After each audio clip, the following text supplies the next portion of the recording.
If somebody drops the steak prices, then the businesses have to. That's the key to it. Alan Fuller, Dallas, Texas. On last night's No Spin News, you discussed with Tim Graham how the FCC has no authority over cable news. My question is there a government agency that does? No. That's why you can use four-letter words. You can say the most outrageous, defamatory things in the world, but you can sue them. Cable. And obviously, there have been a lot of lawsuits. That is the only restraint. Carlon Cathay, Fort Bragg, California, up on the Mendocino coast. I definitely have a question that I feel only you can answer, Bill. What kind of dynamic would be if Mandani wins the mayoral race in New York City and Elise Stefanik becomes governor of the state? Can Stefanik stop Mandani? Yes, on a lot of things. Now, she can issue executive orders. That's the easiest way. So Mandani goes some crazy, says, I'm going to take everybody's furniture in New York City. That's what communists do. Governor Stefanik, right in order to go, no, you can't. In a moment, something you might not know. Ready for flu season or not? Too many families wait until they're sick and then rush to urgent care. Don't make that mistake. Be proactive and start preparing now. Go to All Family Pharmacy. They are different from the big chains. They don't push flu shots as the only answer. Instead, they believe in medical freedom, giving you access to options. More than 200 medications available, from daily prescriptions to advanced biohacking products.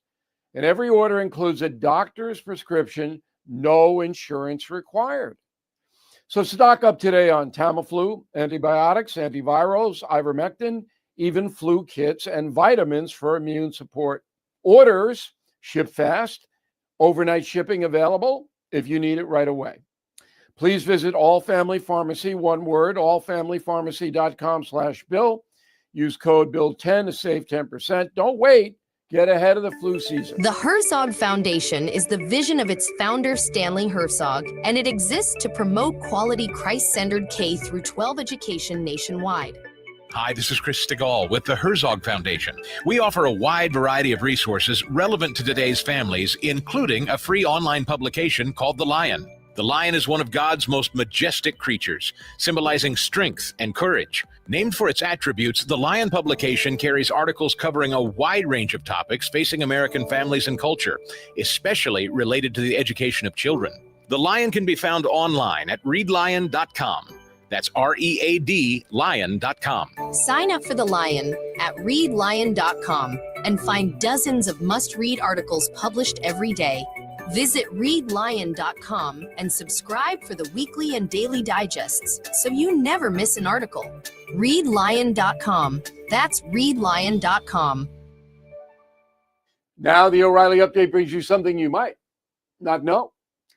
On this day in 54 AD, Roman Emperor Claudius was poisoned by his own wife. The murder gave total control of Rome to a teenage boy. His disastrous reign would solidify the downfall of the entire Roman Empire. Here is the story of Nero. After the assassination of Caligula, his sister, Agrippina, married the new emperor, her own uncle. Her son Nero was named heir to the throne a short time later. Agrippina had no intention of waiting for Claudius's natural death. On October 13th, she fed her husband his favorite meal, mushrooms sauteed in butter. The dish was laced with poison. Claudius died instantly. 16-year-old Nero was then crowned emperor. The teenager immediately began a psychotic reign of terror. He had his mother, Agrippina, executed. She deserved it. He then ordered the murder of his sister. She suffocated in a steam bath Nero beat his pregnant wife to death. Soon after, under threat of execution, his favorite male servant was castrated, then forced to marry Nero as a woman. The dictator spent a fortune building an ornate palace, only to have it burned down along with the rest of Rome. After years of erratic behavior and general craziness, Roman politicians sought to remove Nero. He then fled the capital in fear. As his enemies approached, the dictator instructed his personal secretary to stab him in the heart. Nero, dead at the age of 30. And here's something else you might not know. The expression Nero fiddled while Rome burned is not accurate. The fiddle would not be invented for another 800 years. Eyewitnesses claim the sadistic Nero was drinking wine and singing as Rome was engulfed by flames. Back in a moment. If you own a vehicle with less than 200,000 miles and have an auto warranty about to expire or have no warranty, listen up. Car Shield, as a low-cost month-to-month vehicle protection plan, is now available to the public. You can save out-of-pocket expenses on future auto repairs. Please call Car Shield now to find out how you can pay almost nothing for covered auto repairs. 800-881-0365 for a free quote. This protection plan is at an all-time low price. Drivers who activate this vehicle protection today will also receive free roadside assistance, free towing, and car rental options at no additional cost. So please call for your free quote. 800-881-0365. 800-881-0365. Hey, what do you have to lose? 800-881-0365. Thank you for listening to the O'Reilly Update. I am Bill O'Reilly. No spin, just facts, and always looking out for you. KLGY HD3 Clayton, K270BW Bellefonte, KNBS Bowling Green. This is News Talk STL at 1019, 94.1, and always streaming at newstalkstl.com.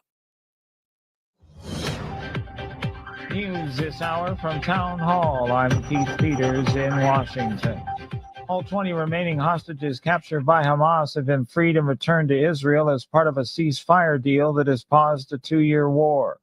Gili Roman, the brother of released hostage Yarden Roman Gat, says it's a great day. You can see it around the whole square. Like, the Israeli people are relieved and happy. I know. So it's a very unique morning, and maybe a morning that will change much of how we got used to live here in this country. We will get our sanity back. President Trump says this is historic. It's peace in the Middle East, and everybody said it's not possible to do, and it's going to happen, and it is happening. It's before your very eyes. A meeting of world leaders in Egypt sought to set in motion the next phases of the agreement. 2 weeks into the government shutdown, there are no signs of ending the stalemate anytime soon. White House correspondent Greg Clugston reports. House Speaker Mike Johnson warns that this shutdown could last a while longer. We're barreling toward one of the longest shutdowns in American history unless Democrats drop their partisan demands and pass a clean, no-strings-attached budget to reopen the government. The Pentagon will pay military personnel this week, but many other federal workers are not getting their paychecks. And the White House is carrying out mass firings, with Vice President Vance warning of painful cuts ahead. Greg Clugston, Washington. Authorities say more than 30 people were rescued and 3 people remain unaccounted for in western Alaska after the remnants of Typhoon Halong brought hurricane-force winds and flooding strong enough to sweep away entire homes in coastal communities. Good day on Wall Street with the Dow up by 588 points. More at townhall.com. This is Dennis Prager for AmFed Coin and Bullion. There's something about the feel of a gold coin in your hand and the way the light reflects off its intricate details that has always captivated me. Nick Grovich, AmFed's owner, turned that same passion into his livelihood. Nick began collecting coins as a teen, and that interest grew into a nationally respected business offering only the finest quality coins at the most competitive prices. But the truth is that although Nick is a rare coin dealer, he doesn't believe in rare coins. Rare coins do not make sound investments, but they do make dealers a lot of money. See, that's part of what I respect about him. AmFed specializes in buying non-performing numismatic coins and turning them into gold or silver investments that provide liquidity and perform competitively against the market. Whether you're buying or selling, call 800-221-7694. That's 800-221-7694. American Federal. From the Michaels Flooring Outlet Weather Center. I'm First Alert 4 Chief Meteorologist Steve Templeton. A warm pattern the next couple of days. Low of 60 degrees and a high of 82 in the afternoon. Normal will be closer to 70, but we're going to be up into the low 80s. Partly cloudy skies, a warm day, and that warmth continues for Wednesday. Partly cloudy and a high of 81. That's the latest from the First Alert 4 Weather Center. I'm Chief Meteorologist Steve Templeton. This hour of News Talk STL is brought to you by Rodney and Jen Wallner and the entire Wallner home selling team at Berkshire Hathaway. Call them today at 314-810-SOLD. 314-810-SOLD. Hey, folks, it's Jamie Allman here for the Wallner home selling team of Berkshire Hathaway. I love this team so much, and Rodney and Jen love the team so much, I became a member. So now I'm an agent with the Wallner home selling team of Berkshire Hathaway, and I can tell you, as a matter of fact, that we're going to get you into a home really super easily and with the lowest cost you're ever going to find, and make sure we find you that dream home. We're also going to list your home and get the top dollar for your home. I'm telling you, Rodney and Jen love this business. You can tell it is infectious, and I'm so happy to be a real estate agent there with them. 314-810-SOLD, 314-810-SOLD. Whether you are buying your home or selling your home, I'm telling you what, the costs are going to be absolutely totally minimal, but the professionalism and getting the job done for you is going to be 100%. The Wallner home selling team of Berkshire Hathaway, 314-810-SOLD, 314-810-SOLD. Number one for live and local Conservative talk. Every day, something new. news, analysis, opinion. So here we are. This administration has spared no effort, none, to incite fear. There aren't enough air traffic controllers. Close everything in the towers. Paychecks start being affected. For the most part, we're going to take care of our people. How am I going to pay my mortgage? How do I make my car payment? So here we are. 1019 and 94.1. St. Louis is number one for conservative talk. News Talk STL. Tim Jones and Chris Arps in the afternoon. The 9 most terrifying words in the English language are, I'm from the government and I'm here to help. The more you remove voting from Election Day, the more opportunity you're offering for people to commit fraud. Are you not entertained? Are you not entertained? I think the Democrats are so short-sighted in this tactic they have now to just cheat at any cost to win elections. You're a lying dog-faced pony soldier. You said you were, but you're... Now you got to be honest. I'm going to be honest with you. What are we doing wrong here? As a former leader in the House, I think you can put your finger on it. It's called leadership. We don't have it. Tim Jones and Chris Arps.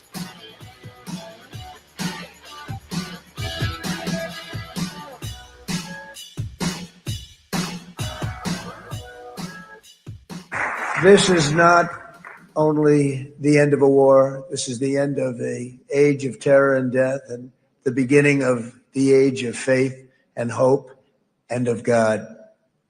It's the start of a grand concord and lasting harmony for Israel and all the nations of what will soon be a truly magnificent region. I believe that so strongly. This is the historic dawn of a new Middle East. President Trump speaking before the Israeli Knesset, a place that Chris and I were honored to visit when we were on our mission trip to Israel with Newsmax, and celebrating along with most of the world the freeing of the 20 remaining hostages who happen to be alive. All 20 of them returned to Israeli hands. Chris, this is a momentous day, even if MSNBC doesn't think so. Yeah, this is a huge achievement for the president, for the administration. And as I said Saturday on Newsmax, it astounds me that the Democrats can't give the president any credit, because First of all, this is also a victory for the United States. It asserts our moral leadership. It shows that we are leaders of the world and we can broker a deal to try to bring peace. But the Democrats in their Trump deranged syndrome could not pull themselves to do that. I tell you, Tim, something that was really infuriating me over the weekend when I was watching the Sunday shows and they had Democrats talking about this deal. They were all reading from the same hymnal saying, well, you know, this deal was on the table back in March a year ago, and Bibi Netanyahu wouldn't accept the deal. He was being all recalcitrant. And I'm like, wait a minute. First of all, would Hamas have accepted this deal a year ago? They didn't mention anything about that.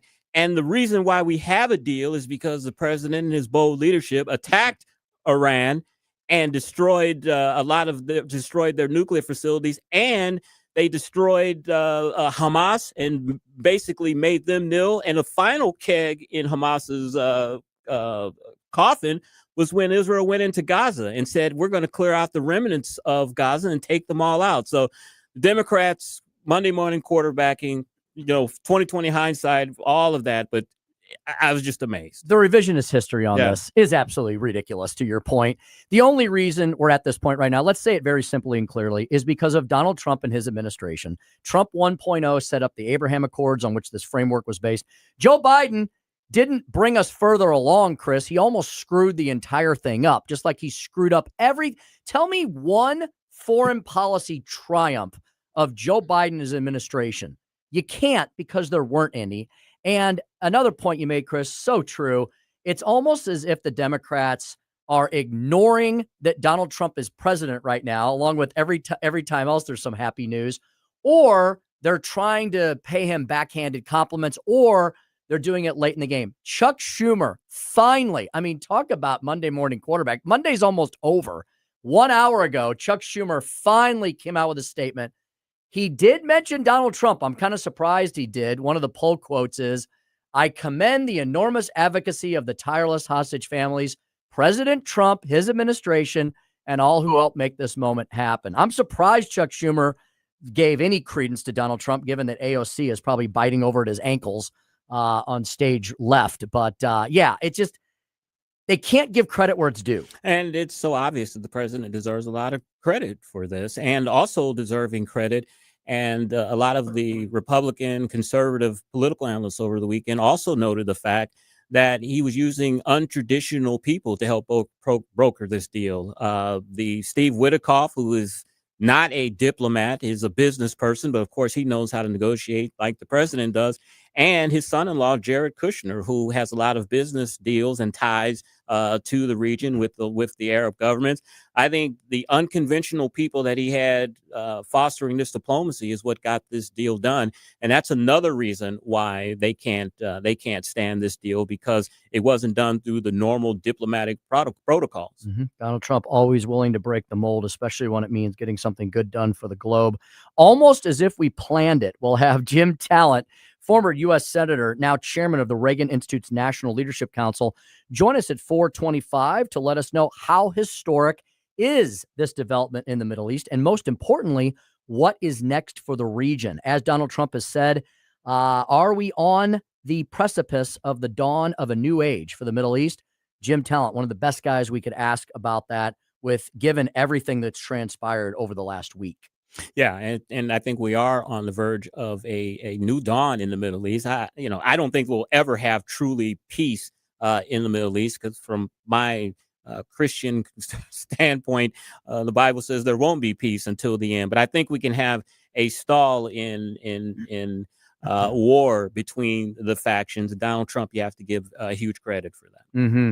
As long as Iran, the world's largest state sponsor of terror, remains in the current situation that it is going to look for another front group to maybe cause trouble in the region. So we'll ask Jim Talent about where Iran fits in with all this as well. Very complicated area. Senator Talent will be able to explain and analyze all that for us. Tim, one thing that was very interesting too, if you listen to the president's remarks today, is he kind of threw a olive branch a little bit to Iran, saying that we'd love to have a peace deal with you as well. He praised the Iranian people, said they're smart, they're diplomats, they're intelligent people.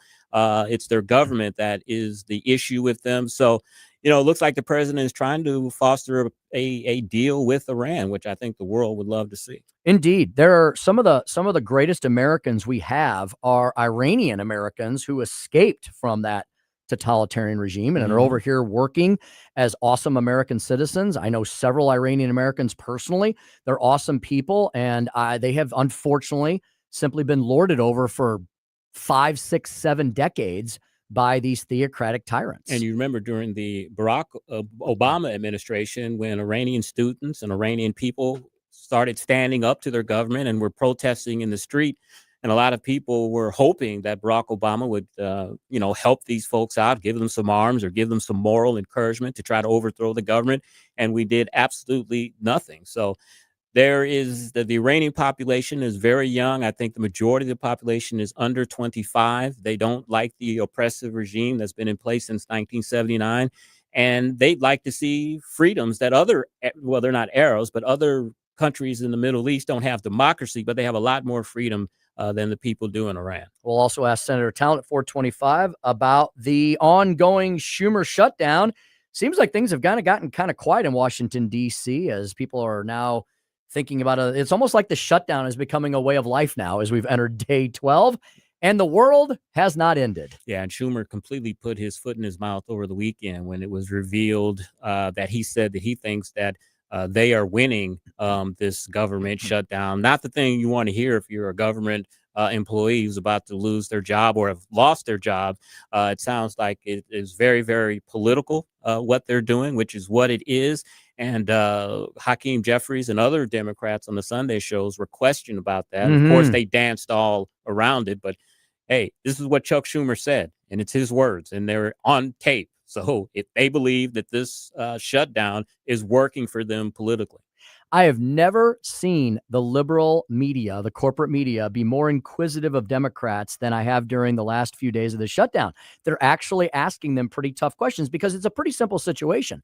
And the Democrats forever were always on the other side. The Democrats for years have advocated for clean continuing resolutions. Now they're not. And so even Margaret Brennan on Face the Nation yesterday was quizzing Hakeem Jeffries and others and saying, what is it about this continuing resolution that you find so objectionable based on everything you said in the previous 13? Yeah, and they don't really have any credible answers. They go back to, well, we wanted to bring back $1.5 trillion worth of spending. They say that this is not a truly clean CR and all of that, which is complete BS. Indeed. Chris's Corner will follow Jim Talent at 4:45 today. Yeah, a few top Senate Democrats are now in love with TikTok. We'll tell you who they are. And last Friday, the first episode of C-SPAN Ceasefire debuted and had Rahm Emanuel and former Vice President Pence on it. You remember the show, the old CNN show Crossfire, which was very, very popular on CNN in the 90s, really where I cut my teeth on politics watching that show. C-SPAN is trying to resurrect it with a show called Ceasefire. We'll talk a little bit about that. Speaker Stump Speech at 5:07 will be titled Give the Donald His Due. I will extrapolate a little bit more on this historic day in the Middle East and how we would not have gotten here but for Donald Trump and his administration. At 5:25, we'll speak with Susie Moore. She's deputy manager editor at Red State, redstate.com. Susie, of course, covering everything in the Middle East. Hamas releasing remaining living hostages as critical part of peace plan comes to fruition, something that Susie Moore has written about. And the ongoing update, the ongoing consternation between J.B. Pritzker and Donald Trump. What is the latest, maybe not so greatest, in Chicago as Donald Trump attempts to deploy the National Guard there? Yeah. And, going back to the hostages being released today, most of the dead were given back to Israel, given back to their families. There are some of the bodies that Hamas is saying that they don't know where these bodies are. They're making the excuses that they were in some of these tunnels, and when Israel bombed these tunnels, they collapsed. So the bodies may be under rubble. Unfortunately, we're hearing that some of these bodies may not ever be completely recovered, and that's a sad situation for those families. The horrible toils of war, indeed. At 5:45, we will wrap things up, prepare you for Larry Connors USA. Chris, what do you have on the docket for that segment? Very, very strange story involving 2 Trump appointees at a Ritz-Carlton. That's a great G. I'm writing that down. At the Ritz-Carlton. It's a strange story. Strange story at 5:45 regarding 2 Trump appointees at a Ritz-Carlton. And we have producer Joey V with us here as well. Happy Indigenous Peoples Day, Joey. Yeah, thank you. I'm wearing my favorite Indigenous people on my shirt. It's the Mario Brothers clan, a beautiful Italian family. Right? Yeah. They're the most Italian. Yeah, they are. Mostly Italian, yeah. Like me, I'm kind of half Italian. Joey, are you watching a movie this week that you will review for us on Friday or not? I'm going to see tomorrow this movie called Good Fortune. And it is a bit of a body swap movie. A rich guy changes places with a poor guy, but it's got Keanu Reeves in it. Oh. So that's what makes it really interesting. He's an angel that comes down and makes Aziz Ansari and Seth Rogen swap bodies for some strange reason. I got to get to the bottom of this case. You know, one thing that's since you've been doing these movie reviews every Friday, Joey, I never really realized that this many movies are coming out every week. Why do they keep making new ones? The old ones are so good, Chris. I don't know. I mean, am I paying attention because you are doing the reviews every Friday? It just doesn't seem like new movies came out every week like this. I think if they're not advertising to you specifically when you're watching Newsmax during the show, you're not going to know about it. All right. So that's not unusual for movies to come out every week here. No, and there's always people who are gunning to have a weekend all by themselves. So somebody will shift when they see, oh, Tron is coming out. We're kind of an action movie too. Let's see if we can get in earlier before Tron. Yeah, there's always going to be something every weekend. Are you going to see Tron, Aries? No, I've never even seen the first two. I'm sure it's bizarre, but fun and nostalgic for people. I don't think I can understand the plot. I'm an idiot. I thought the second one was great. It had Jeff Bridges in it, and I hear he's in this third one. I like the Tron saga. It reminds me of my childhood because of the game. The video game, yeah. And I remember the original movie, but I thought the sequel was good, and I hear this one's pretty decent as well. I had one more movie question for you. Did we talk about this many, many, many months ago? Did you see Alien Romulus? I did, or yeah. not? Okay. That started, I was looking for something and I was watching an ad and then it started and it looked cool, but I was like, I gotta stop because I don't have 2 hours right now. But did you like Alien Romulus? I did like it, and especially because it's set between 1 and 2. 1 and 2. It's got all that same retro futuristic tech that I love. You know, people in those jumpsuits wearing their Converse tennis shoes. I like that feel, and they made it perfect. Chris, you saw the first Alien movie, but did you see any of the ones after that? I think I did, maybe on cable, but didn't go to the movies. Joey, I got to ask you, she's a little past your time or before your time, but Diane Keaton passed over the weekend, 79 years old. She will always be Kate, the husband of Don Vito, Michael Corleone. You have any thoughts on the great Diane Keaton? No, she was doing a bunch of those old lady rom-coms when I was coming of age. What is a rom-com? Romantic comedy. Oh, romantic comedy. Okay. We've had this lesson before. You know, the First Wives Club and Something's Gotta Give, all of those adult rom-coms. Notting Hill. Yeah, I wasn't really into those as much, but I know I like Annie Hall a little bit, but I don't have very many memories about it. I think there's a line from it I say to my Grammy sometimes, like, I love you. I love you. Yeah. Like he can't find the words to say how much he loves this lady. So he comes up with new ones. I say, I love you to my Grammy sometimes. And we do want to wish everyone a very happy Columbus Day, which is what today originally was for many, many, many decades. And then, of course, we had this Indigenous Peoples thing because the left thinks we're just a bunch of colonizers and oppressors. But as usual, they don't know their history because, Chris, when the Indigenous Peoples were here in North America before the horrid white man came over from Europe, the Indigenous Peoples used to war with each other all the time. There were the warring Native American tribes, and then there were the more peaceful ones. But as usual, the left doesn't know their history, and so they just think Christopher Columbus is a horrible human being, and so therefore they try to hate on all of us Italians. That's the play. But I know a lot of my Italian family and friends will be celebrating this. The holiday, of course, commemorating the day when Columbus, quote, discovered the Americas. And so there you have it. So a lot of festivals and things like that.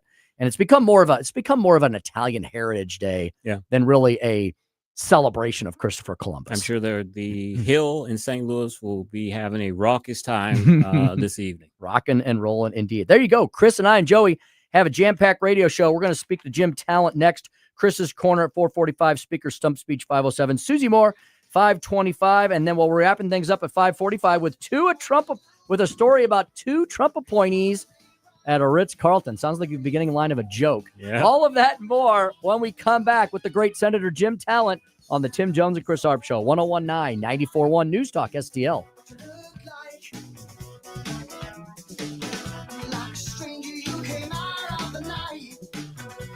Dropping truth bombs and making you think. It's the Tim Jones and Chris Arps Show.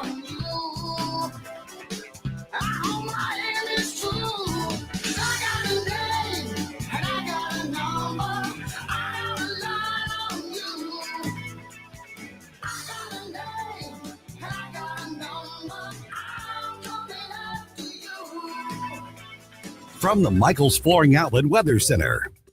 I'm First Alert 4 Chief Meteorologist Steve Templeton. A warm pattern the next couple of days. Low of 60 degrees and a high of 82 in the afternoon. Normal will be closer to 70, but we're going to be up into the low 80s. Partly cloudy skies, a warm day, and that warmth continues for Wednesday. Partly cloudy and a high of 81. That's the latest from the First Alert 4 Weather Center. I'm Chief Meteorologist Steve Templeton. If you have a phone, you have a radio. Yes, I listen on my phone. Download the all-new News Talk STL app. Love the all-new News Talk STL app. It is awesome. And listen anytime. Love the News Talk STL app. Anywhere. I try to keep all of my business relationships as local as possible. You know, I don't like dealing with big out-of-state conglomerates where you're just an account number. That's why I bank at Royal Banks of Missouri.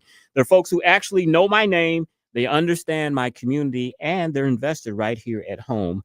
That's why I've been with them with over 20 years. They've been around in St. Louis for 60 plus years, helping families and businesses right here in the area. And they've just opened a brand new headquarters in University City, right around the corner from my house. They're at Olive and McKnight. They're bringing their home base back to where it all started, right there in University City. And here's some big news. On September 17th, the Federal Reserve cut interest rates for the first time this year. That could be a great chance to look at refinancing or other options. And Royal Banks can walk you through what makes the most sense for you. And speaking of good news, in September, Royal Banks was recognized as the 23rd fastest growing private company in St. Louis. Yahoo! And the fastest growing bank in the region at the 2025 St. Louis Business Journal Fast 50 Awards. They've got 16 locations across St. Louis to serve you in St. Charles, Illinois, and even in Northeast Missouri. Still locally owned, still independent, and they're here to stay. So check them out today at royalbanksofmo.com, royalbanksofmo.com. Royal Banks of Missouri, member FDIC, equal housing lender. When it comes to spending your tax dollars and teaching your kids, governments and school districts should be an open book. But in Missouri, that's not always the case. Recently, the Show Me Institute sent out a sunshine law request to school districts across the state, asking for information on whether certain topics are being taught. Specifically, a controversial one called critical race theory was included in the list. Many districts didn't respond. Some wanted to charge large fees to process the documents. Lee's Summit outside Kansas City wanted over $35,000. A rural district, Morgan County, wanted $15,000. The Sunshine Law does allow charging a reasonable fee for sending out information, but there's nothing reasonable about $35,000 or $15,000. These districts should want to be transparent about their curriculums. Taxpayers deserve to know what their kids are being taught. Learn more at showmeinstitute.org. The Show Me Minute has been brought to you by Show Me Institute and Show Me Opportunity. Number one for live and local Conservative talk. You can take these facts. I know for a fact. It's just about time.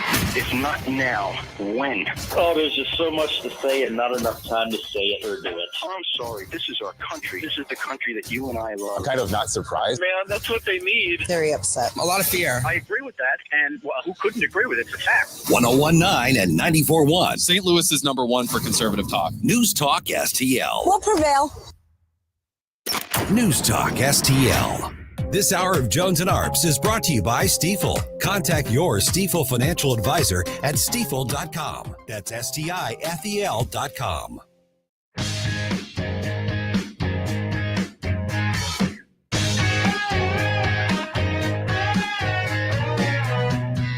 Like and subscribe to us on Rumble.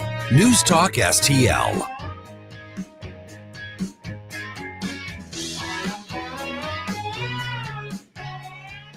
Mr. President, thank you for all you have done for us. I have submitted your nomination to be the first non-Israeli recipient of the Israel Prize, Israel's highest award. As to that other prize, just a question of time, you'll get it. But I want you to get the Israel Prize, our highest award, to our greatest friend. 427 on the Tim Jones and Chris Arps show. And there you hear the prime minister nominating President Trump to receive the Israel Prize. Well-deserved, as well as the Nobel Peace Prize. Hopefully he will receive that next year. We have on the line our usual Monday guest to talk about that and much more. Former U.S. Senator Jim Talent and chairman of the Reagan Institute. I'm watching this and just wondering, who's running the show. This Jim Talent segment is brought to you by Royal Banks of Missouri. Senator, how are you today? Hey, I'm doing fine, guys. I'm really enthusiastic about what's happening in the Middle East. Not that I think it solves all the problems, but it's a landmark change, and it gives us a real chance for peace. And I'm glad to see the Israeli position vindicated. So we can talk about the merits of it if you want, but who couldn't, by the way, smile at how Trump has proven all of his detractors wrong. I mean, he's the best foreign policy president since Reagan. Remember how they said, our alliances are going to suffer. They hate him abroad. And he brought together basically the whole world. Qatar, Turkey, the Europeans, as well, of course, as Israel. And he's gotten this landmark deal. So I'm glad to see him vindicated on a personal level. And one other thing, I honestly don't think Donald Trump gives a tinker's damn about the Nobel Peace Prize. And why should he? Would you guys want to get a prize from that group of people?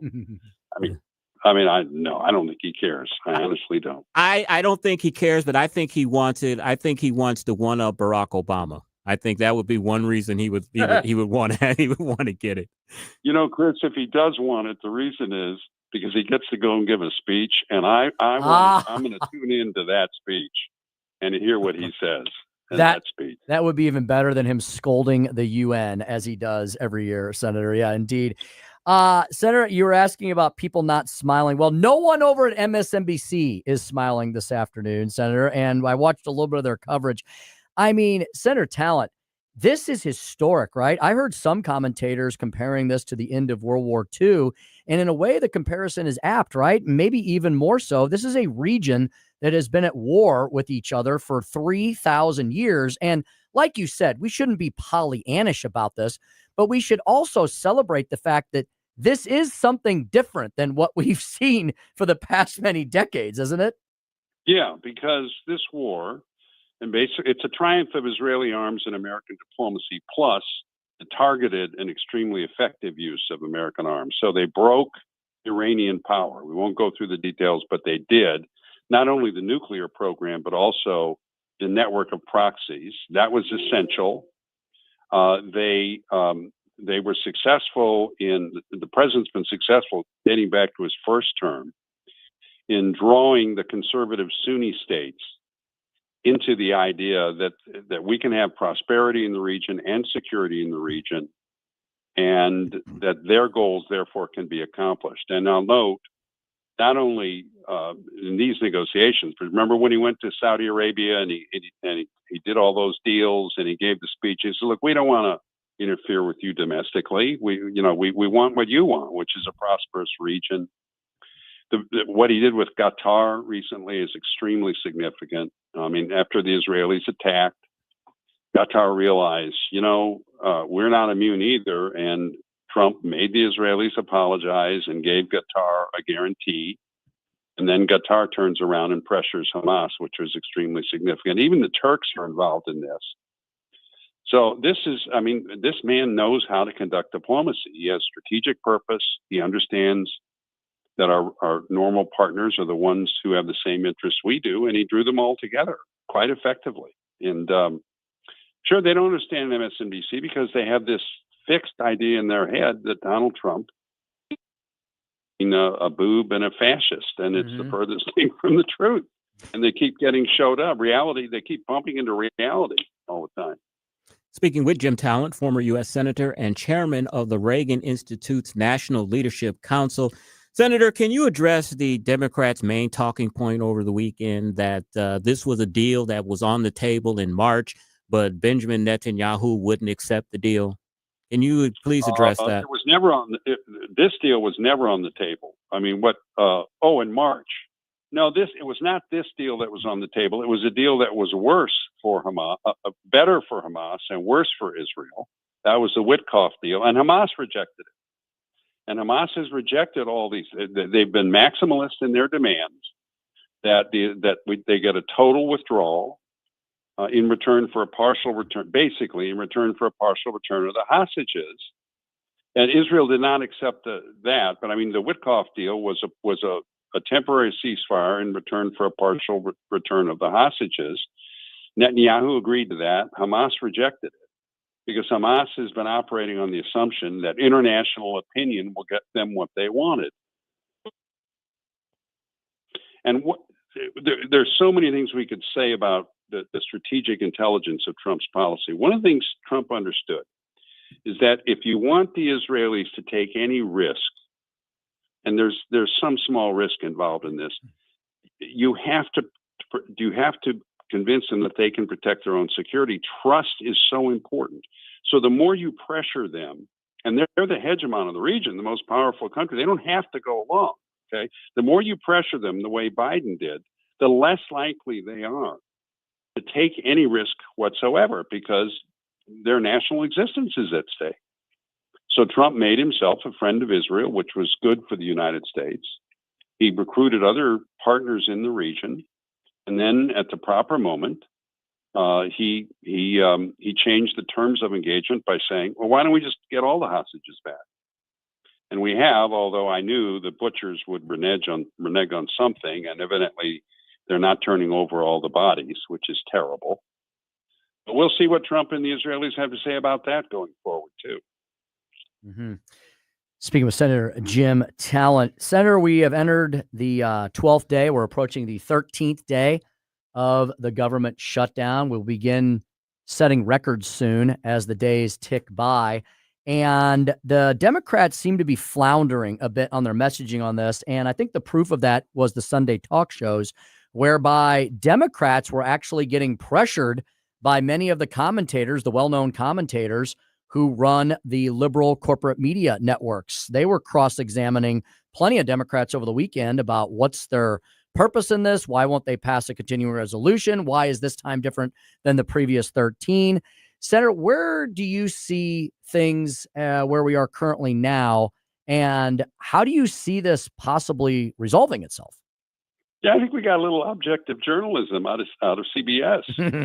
Maybe those personalities are thinking, that we want to show the new boss that we can actually be journalists. Barry Weiss is running that show now. Mm-hmm. I think it was Margaret Brennan, or I don't know. I mean, I get them confused. No, you're right. You're right. Look, this kind of a shutdown operation, and I went through it 30 years ago, and when we engineered it, they're very difficult to make work. I mean, there's a high likelihood of mission failure. Let's put it that way. And that's where the Democrats are at. And one of the problems with it is once you start it, when you don't get what you want, how do you get out of it? Because if you back down, you started it to show your base that you would fight. But then if you back down after 2 days or 10 days or whatever, your base is angrier than ever, right? Now you got nobody. And they're in. I thought the Republicans did a smart thing by taking like 8 or 9 days, just driving the basic message that this is a Schumer shutdown done for political reasons. A CR is a clean CR. They voted for it 13 times in the past or something. So they drove that message for a week.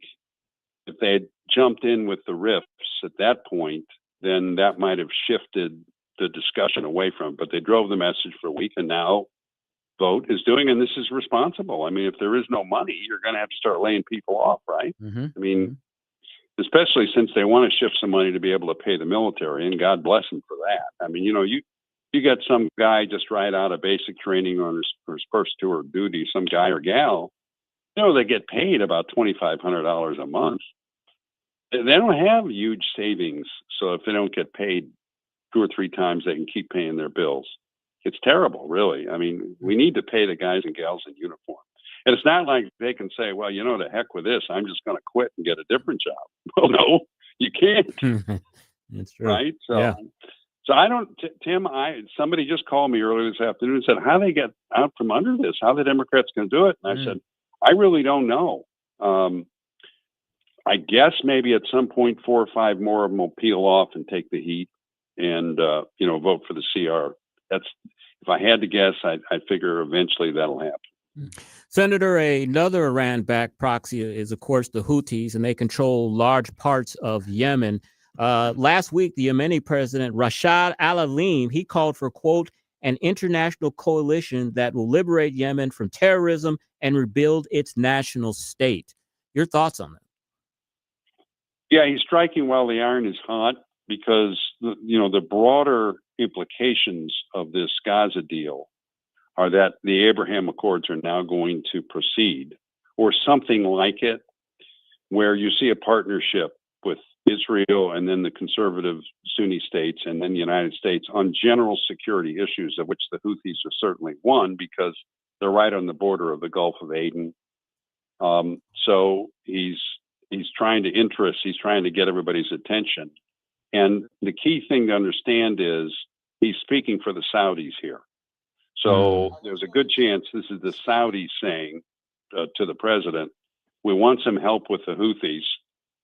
And so we'll see how the Trump administration responds. They, of course, want to pull the Saudis into this partnership. So, and look, there's certainly precedent for it. There were a lot of pirates in the Horn of Africa, if you'll recall, and there was an international naval force assembled to stop them. So we'll see what the administration does with that.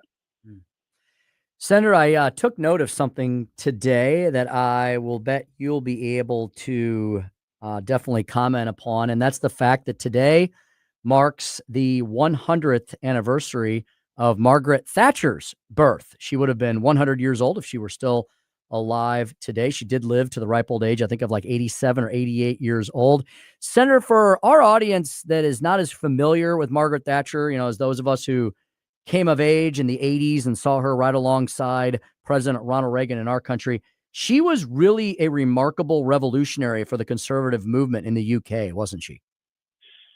Yeah, she really was. And it began with a belief that Britain was, if no longer a great and international power, that it could nevertheless be a major power that could still offer, you know, prosperity to its people, a good, secure life, and a real contribution on the international stage. She had a great deal of confidence in her country, just like President Trump does. She had a very definite set of principles and ideas about how to accomplish what she wanted. She was tough and she was extremely competent. And so she remained prime minister for, what was it, 12 years, I believe. I mean, it's not too much to say she was probably the second greatest British statesman of the 20th century, and she played a key role in partnering with President Reagan, holding Europe.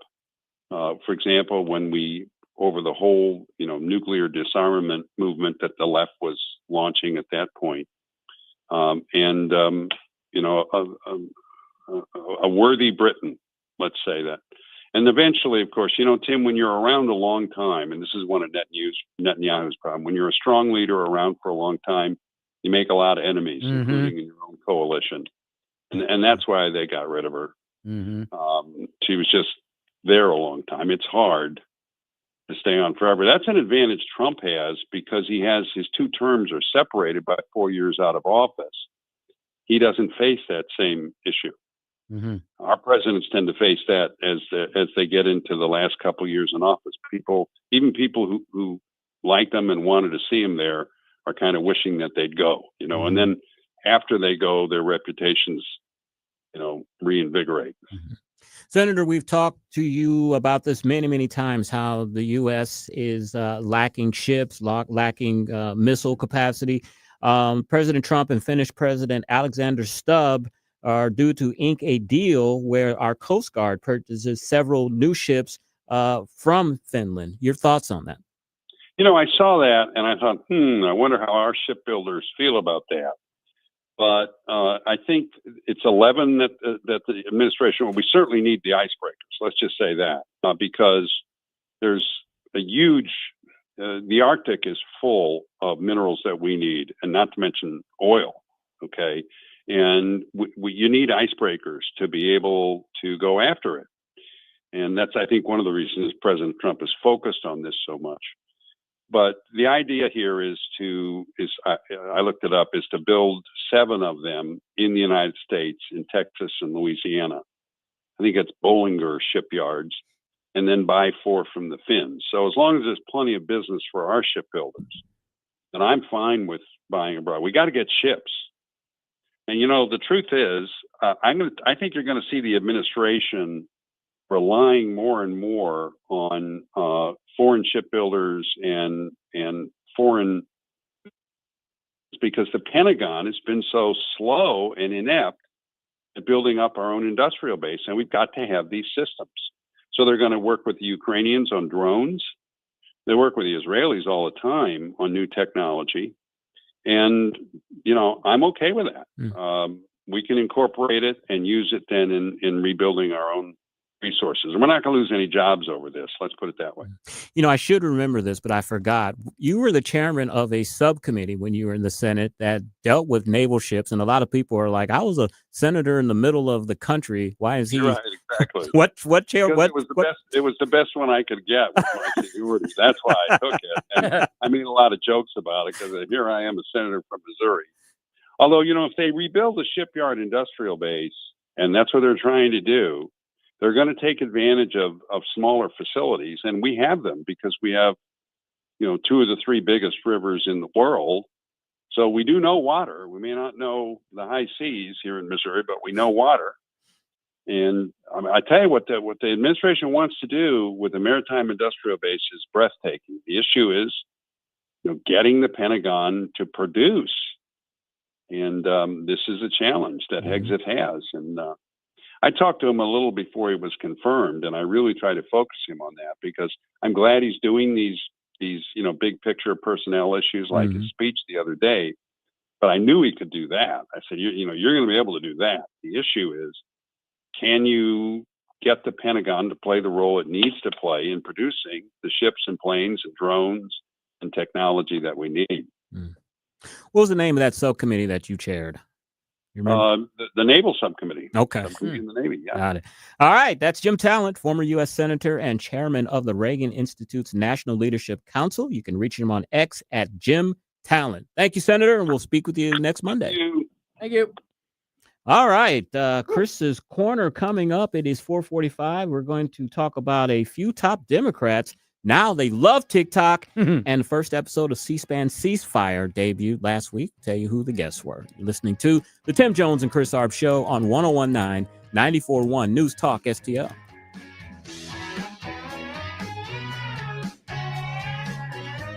Tim Jones and Chris Arps in the afternoon.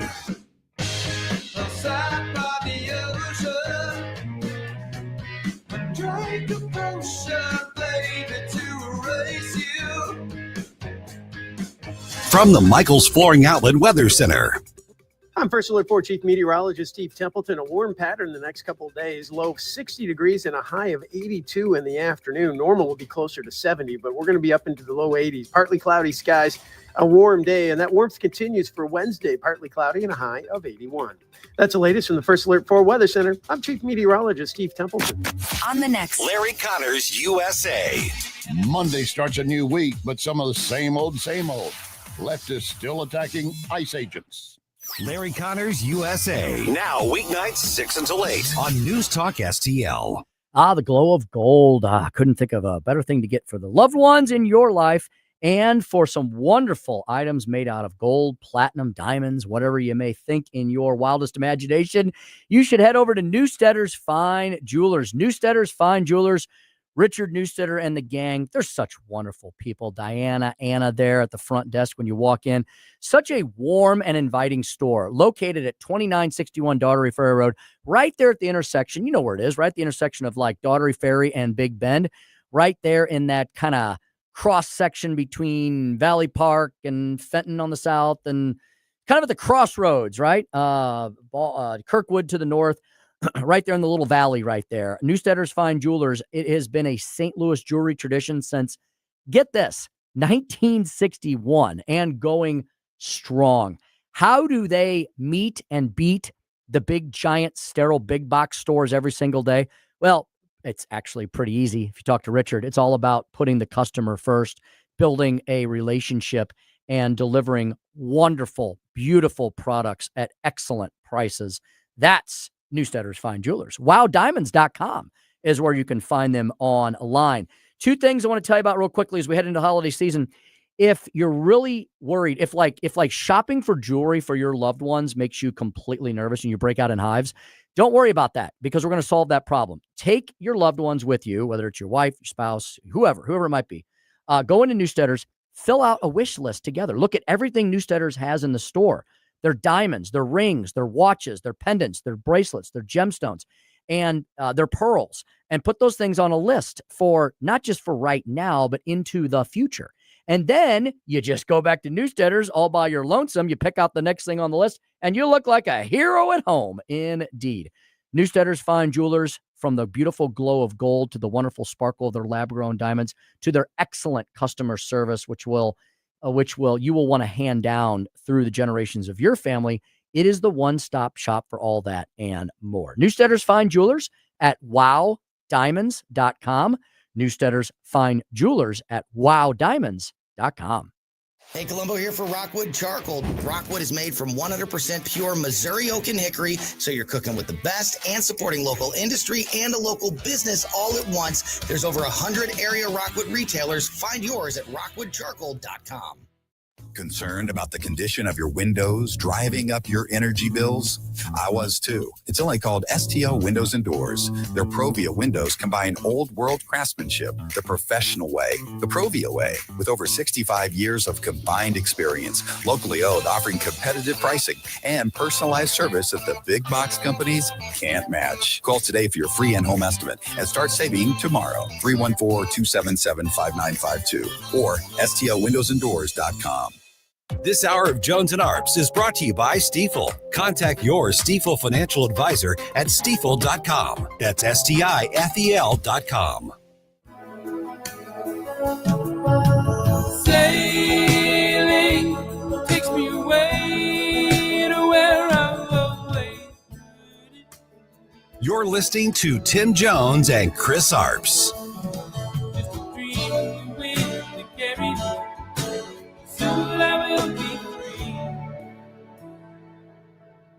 You had talked a couple weeks ago, you were doing an interview, and you talked about how you hope to end the war in Ukraine because it might help you get into heaven. How does this help? Does this help? I mean, I'm being a little cute. I don't think there's anything going to get me in heaven, okay? I really don't. I think I'm not maybe heaven bound. I may be in heaven right now as we fly an Air Force One. I'm not sure I'm going to be able to make heaven, but I've made life a lot better for a lot of people. 450 on the Tim Jones and Chris Arps show, and the president, of course, being cute there, because those of us who are Christians know that if he renounces his sins and believes that Jesus Christ died for his sins, he can go to heaven like the rest of us, if that's your Christian belief. Mm-hmm. All right, Joy, let's do a little Carner. Chris.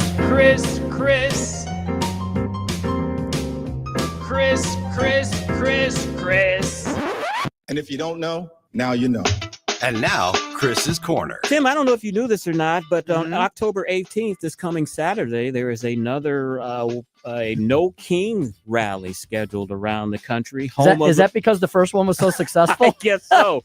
Home of the Brave is the organization. They're launching a $1 million ad campaign to promote that No Kings rally. We're going to play that ad at the end of the show so you can hear it. It's Kellyanne Conway. It's her ex-husband now. They're divorced, right? I think so. Yeah, George Conway. Yeah. He does an ad for that. So we'll play that at the end of the show. All right. The Senate Democrats were adamantly against TikTok at one time, but now they have changed their mind. Senate Minority Leader Chuck Schumer, future Whip Brian Schatz from Hawaii, and Appropriations Committee Ranking Member Patty Murray have all joined the Chinese-owned app since the summer. Murray and Democratic Senators Adam Schiff, I almost went there, and John Hickenlooper, they got accounts as well. Senator Patty Murray said, quote, "My concerns about TikTok haven't disappeared, but I'm not going to sit back and pass up the opportunity to get our message out to millions of Americans, especially as more and more people get their news from social media."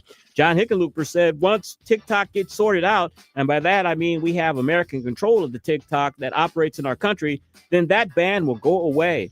Even Senator Cory Booker, Spartacus, has joined TikTok. He said, quote, "I'm seeing Democrats understand the power of that platform." And Senator Dan Goldman from New York, representative, he said he blamed, quote, "the extreme right for a fire at the South Carolina judge's house." Authorities later said there was no evidence the blaze was set intentionally. That didn't have anything to do with TikTok. That was another part of the story. But there was a judge's home that was set on fire last week. They suspected as arson. This judge was ruled against the Trump administration in a few cases. And so her home was set on fire. And of course, the Democrats are trying to say that it happened because some right-wing person set her home on fire. All right, we all remember Crossfire from CNN, especially if you are a political junkie. The new show called Ceasefire is hosted by Political's Dasha Burns. If you listen to the podcast there, you know her name. What it does, it features two duos from each side of the political divide. The debut episode had Mike Pence and Rahm Emanuel, and Sean Spicer and Faiz Shakir. I have no idea who he is. Pence, he praised Emanuel's capacity for reasoned political debate, saying, "At the end of the day, we're all Americans and we really have large challenges facing the country." And then Emanuel, he returned the praise and said, "What the Republican Party is missing is more Mike Pence. What scares me about the future is division in America and the fact that we see each other as enemies and not as Americans." I can agree with that sentiment, but I would say that if you look at the polls where Democrats say that it is now okay to commit political violence to achieve your goals, I think that the Democrats seem to be the ones that are fostering this divide more than anything. Also, in a new private polling memo by Democrat-aligned Global Strategy Group, its Battleground District survey found 89% of the 1,200 likely Democratic voters surveyed want their Congress member to take steps to keep them safe. But here's the kicker. Only 38% trust Democrats over Republicans with that. And a latest, talking about polling, the latest PBS News NPR Marist poll out last week said nearly a third of Americans now believe political violence may be necessary to get the country back on track. That's very sad. That's up from 19% just a year ago, and it was 19% back in April of 2024. What's driving that here? Take a guess. Mostly Democrats. Only 12% of Democrats back in April of 2024 said that. It's now up to 28%. It is almost doubled. So the Democrats, they try to say the right wing is the one that's causing all the issues and the violent ones. But as I said in the Chris's Corner a couple of weeks ago, that right-wing, quote-unquote, violence has dropped dramatically, where the increase has been from the left. And that is Chris's Corner. Tim, a couple of big Missouri stories that we didn't get to last week. They were at the end of the week. Friend of ours, I'm sure you know who he is, Scotty Leindecker. He was formerly the Republican director of elections in the city of St. Louis. He later left that company and founded a poll book company. When you go to the polls and you sign your name on that book, that's his company. His company recently bought Dominion Voting Systems. And all of the lawsuits that were against the media, including Newsmax, paid out a settlement. Fox paid out a settlement. Those lawsuits have now been dropped. I know Scotty Leindecker well. He's a brilliant young man. He is another fantastic entrepreneur coming out of the Show Me State. He invented that software program, Chris, that now pretty much everybody uses, and especially in our region. And I'm very happy to see that he bought his company, which is called Liberty Vote, I believe, Yes, is able to maybe make Dominion great again, so to speak. So that was a big story indeed. And I want to get your thoughts on this Bayer whatever the hell it is. Glyphosate. The Missouri Supreme Court declined to reconsider a $611 million roundup against the company. Bayer has said that they may discontinue Roundup. Your thoughts on that as an attorney? Well, that would be wonderful, because then we wouldn't have to sit around and argue anymore about whether or not this does cause cancer. How about with our American ingenuity? And Bayer is a German company that bought Monsanto, the American company. How about with our wonderful Western ingenuity? We come up with a product that does what the farmers need, that doesn't potentially cause cancer. I can agree with that. Everyone should be able to agree with that. All right, at 5:07, Speaker Stump Speech. Yep, give the Donald his due. And at 5:24, we'll have our weekly visit with Susie Moore, Deputy Managing Editor at redstate.com. Listening to the Tim Jones and Chris Arps Show on 101.9, 94.1 News Talk STL. Tony Colombo here for Gutter Pros and Exteriors, your all-in-one service team that brings years of experience and quality that's affordable right to your doorstep. Christine and I discovered Gutter Pros and Exteriors when we bought our home and inherited a gutter problem. And they've also repaired siding damage on our home, because along with gutter repair, gutter installation, and leaf protection, the Gutter Pros team are also the best for repairing other exterior damage, including fascia, soffit, and all siding repair and installation. Learn about all the ways Gutter Pros and Exteriors can help your home or business right now at gutterpros.com. Hey, it's Susie Moore. If new flooring makes you think hassle, think again, because Michael's Flooring is changing the game. For over 30 years, Michael's has been locally owned and trusted for quality, variety, and amazing service. Whether it's carpet, hardwood, laminate, luxury vinyl, or ceramic tile, their expert team makes installing new floors exciting, not stressful. That's why customers keep coming back. Visit Michael's Flooring at St. Peter's, Starting Prairie, Creve Coeur, or online at igotfloored.com. That's igotfloored.com. Hey folks, the Clayton Sleep Institute and my friend Dr. Ojal back supporting free common sense conservative radio. ClaytonSleep.com, treating the full range of adult and pediatric sleep disorders from sleep apnea to insomnia, restless leg syndrome, periodic limb movement, and narcolepsy. What an awesome place. New comfy setting for the sleep lab. ClaytonSleep.com, 314-645-5855. Better sleep, better life.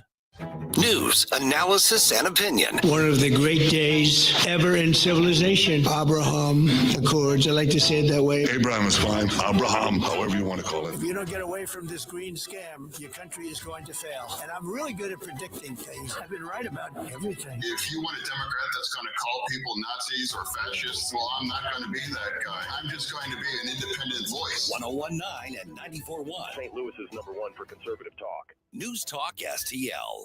KLGY HD3 Clayton, K270BW Bellefontaine, KNBS Bowling Green. This is News Talk STL at 101.9, 94.1, and always streaming at News Talk STL. News this hour from Town Hall. I'm Keith Peters in Washington.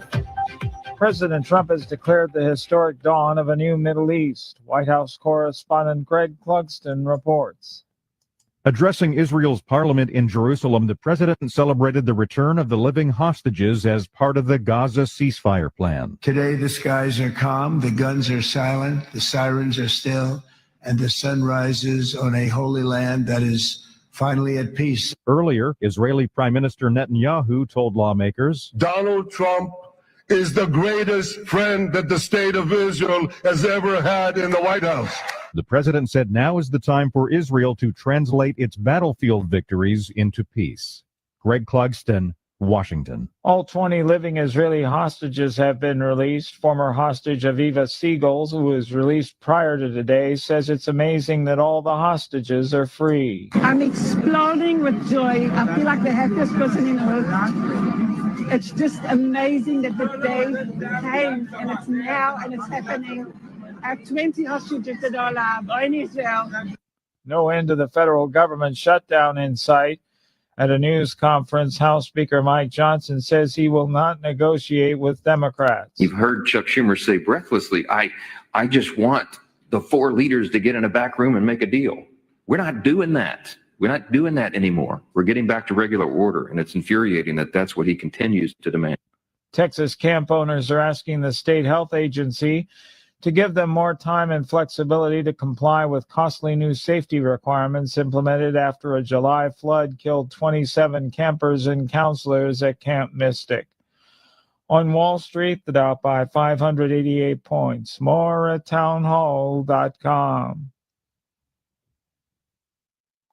Dennis Prager here for AmFed Coin and Bullion. I've always been a strong believer in precious metals investment, and I've always been fascinated with rare coin collecting. But owning the wrong coins that only make dealers a lot of money can be catastrophic for your investment portfolio. AmFed Coin and Bullion specializes in taking people out of non-performing coin portfolios and turning them into gold, silver, or platinum bullion. They tailor a portfolio based on your goals and not what they want to sell you. You'll never experience scare tactics, misleading hype, or high-pressure sales from owner Nick Grovich and his very knowledgeable staff. They will evaluate your portfolio, show you how your coins have performed, and take the time to educate you on the ugly industry practices so that you can make an informed decision. Smart people can make very bad investments when they're under pressure and lack the facts. Call 800-221-7694. That's 800-221-7694. AmericanFederal.com. From the Michaels Flooring Outlet Weather Center. I'm First Alert 4 Chief Meteorologist Steve Templeton. A warm pattern the next couple of days. Low of 60 degrees and a high of 82 in the afternoon. Normal will be closer to 70, but we're going to be up into the low 80s. Partly cloudy skies, a warm day, and that warmth continues for Wednesday. Partly cloudy and a high of 81. That's the latest from the First Alert 4 Weather Center. I'm Chief Meteorologist Steve Templeton. This hour of News Talk STL is brought to you by Stifel, serving investors for over 130 years. Contact your Stifel financial advisor at stifel.com. That's STIFEL.com. Attention off-road enthusiasts. Iron Bear Customs has the strongest bumpers on the planet, plus brush guards, lift kits, and custom cages for all vehicles. Visit ironbearcustoms.com and mention News Talk STL for 10% off. Iron Bear Customs, built tough for the toughest terrain. Discover Patriot Powder Coating, your family-owned specialist in Pacific. From small jobs to big projects, we got you covered. Visit our showroom or call 636-551-0377. Mention News Talk STL for 10% off. For 20 years, Harpo's Chesterfield has been the heart of West County's fun. With our award-winning patio, voted best in West County, and excellent sports bar atmosphere, our mouth-watering menu has made us famous throughout St. Louis. Plus, we've got great drink specials and the friendliest, most energetic staff around. Whether you're dining in or carrying out, Harpo's delivers fun, food, and drinks like no one else. Harpo's Chesterfield. Call 636-537-1970 or visit harposstl.com. So many ways to listen to News Talk STL. Enable our Alexa skill. Hello. Hey, Alexa. Yes, I'm listening. Play News Talk STL. Welcome to News Talk STL, conservative talk radio for St. Louis. Tim Jones and Chris Arps in the afternoon. The 9 most terrifying words in the English language are, I'm from the government and I'm here to help. The more you remove voting from Election Day, the more opportunity you're offering for people to commit fraud. Are you not entertained? Are you not entertained? I think the Democrats are so short-sighted in this tactic they have now to just cheat at any cost to win elections. You're a lying dog-faced pony soldier. You said you were, but now you got to be honest. I'm going to be honest with you. What are we doing wrong here? As a former leader in the House, I think you can put your finger on it. It's called leadership. We don't have it. Tim Jones and Chris Arps.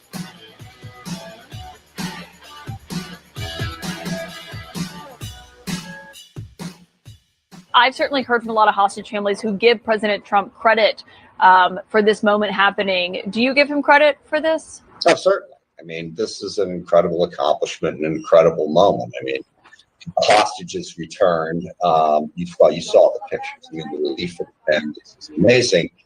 But second, the final end of the war in Gaza. The suffering in Gaza has been enormous over the course of 2 years. Now, there are miles to go on a whole host of different issues that we're going to need to work on that you've been covering this morning. But you have to look at the moment and say just ending the war and getting the hostages home is an incredible accomplishment. It was a long time coming, to be sure, but certainly the president dove in and was engaged on this issue in a way that right now truly did make a difference. Random Democratic Congressman so-and-so and Caitlin Collins there at CNN begrudgingly trying to give President Trump the credit he is due. Was that a Democrat in the back? Because if you listen very closely, somebody was weeping in the background. You think that was the liberal tears, Chris? Guess so. Yeah, It's like, who is that in the background crying? I think they were playing. That's a great point. That's very funny. Saturday Night Live skit. That would be hilarious if there was like Nancy Pelosi and AOC like wailing in the background. That is funny. That's that what would it be, sounded like. That man. would be classic. It would be like a great Saturday Night Live skit. What that was, Chris, I think they were showing in the background one of the videos of the hostages being reunited with their families. But it could be Democrats. Yeah, crying I thought it was a as Democrat back there crying. Couldn't tell it. It might have been Cory Bush and Jasmine Crockett in the background. Yeah, wailing that there may be. Here's the problem, Chris. What are they going to do on all these Ivy League campuses now that there is, at least for the moment, some peace in the Middle East? We could say this. The hostilities have ended for now. There is no ongoing war. So if you're screaming from the river to the sea, now you're really going to sound like a lunatic. I think what the next phase of these campus revolts and demonstrations will be that the Palestinians deserve a state and they are subjects of the Israelis, and 67,000 of them were killed by Netanyahu, the barbarian. It continues. Of course. Hey, speaking of liberalism being a mental disorder, as we often say here on the Tim Jones and Chris Arps Show, 1019, 94.1 News Talk STL. Chris, we forgot to do the weekly murder report from Chicago. There you go. Let's hear it. Yeah, well, it's not as bad as in weeks past, but you know, Chris, Democrats are often fond of saying every life matters, I guess, except when it comes to Chicago. According to Chicago police, 2 people were killed and 11 others were wounded in shootings over the weekend of October 10th through the 12th. Get this, Chris. The victims ranged in age from 13 to 35. I wonder if Operation Midway, which is going on right now in Chicago with the ICE officers, I wonder if that had anything to do with the lower death toll than what we usually have. It is lower. On the weekend. Yeah. You know, a mutual friend of ours, and I tell you who it is. I don't know if you know him, but you know who he is. He's got Trump derangement syndrome big time. He's a Republican. And he put up a picture of the Chicago Marathon today. And it was like, see, look at all of these people fleeing Chicago. And I was like, dude, you know, he's trying to say it tongue in cheek. Like, look, he's saying funny meme. And I'm like, I comment, I was like, don't you remember the Boston Marathon bombing? I'm sure it was wall to wall security in Chicago. So of course, people are going to come out and run in the Chicago Marathon because they're going to be safe because of all the security. And I just said, you're reaching, man. Yeah. You're reaching. Because of things like bomb threats, yes, they have hardened those targets, thankfully so. And, well, that's a great point because remember, once again, you know, I'm sure this person would want to yell and scream about gun control and things like that. The Boston bombing had no firearms discharged. It was all bombs. There's crazy people on the planet. And what Donald Trump is trying to do is try and tamp down on some of the crazy in urban America. And it worked in Washington, D.C. They had 30 days of no murders. That's just incredible because Washington, D.C. is always ranked high with other murder capitals in the United States. To have D.C.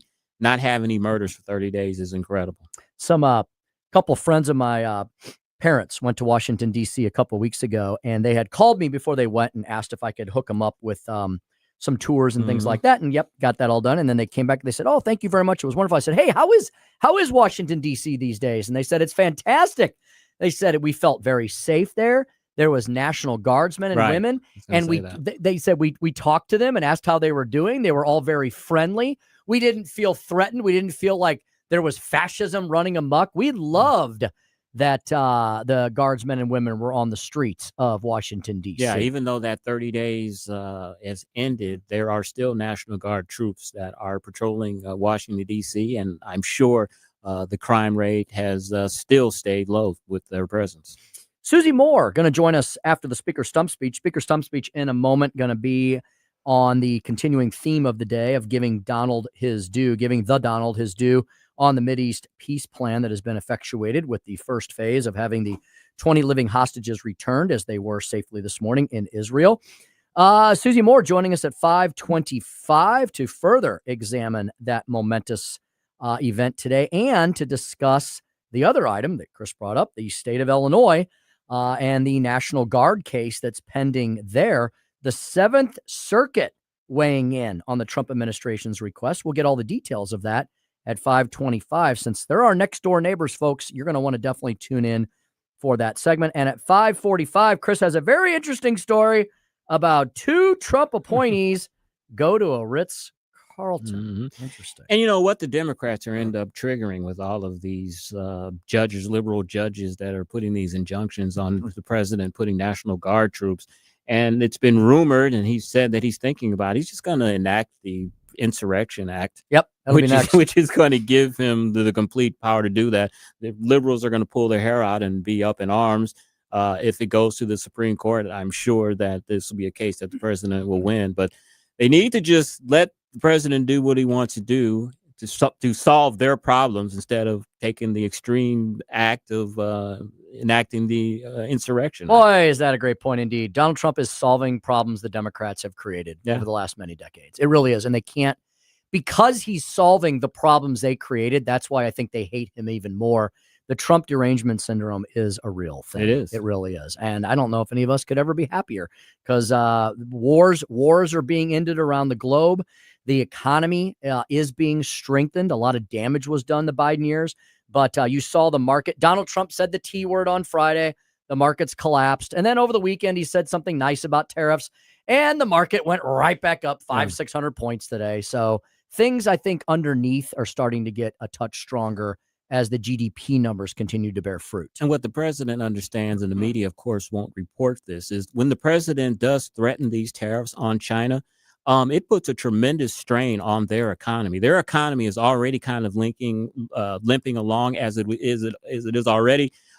They do the majority of their business with the United States. So if they cut off that supply of sending goods over the United States, that hurts their economy. It hurts their businesses.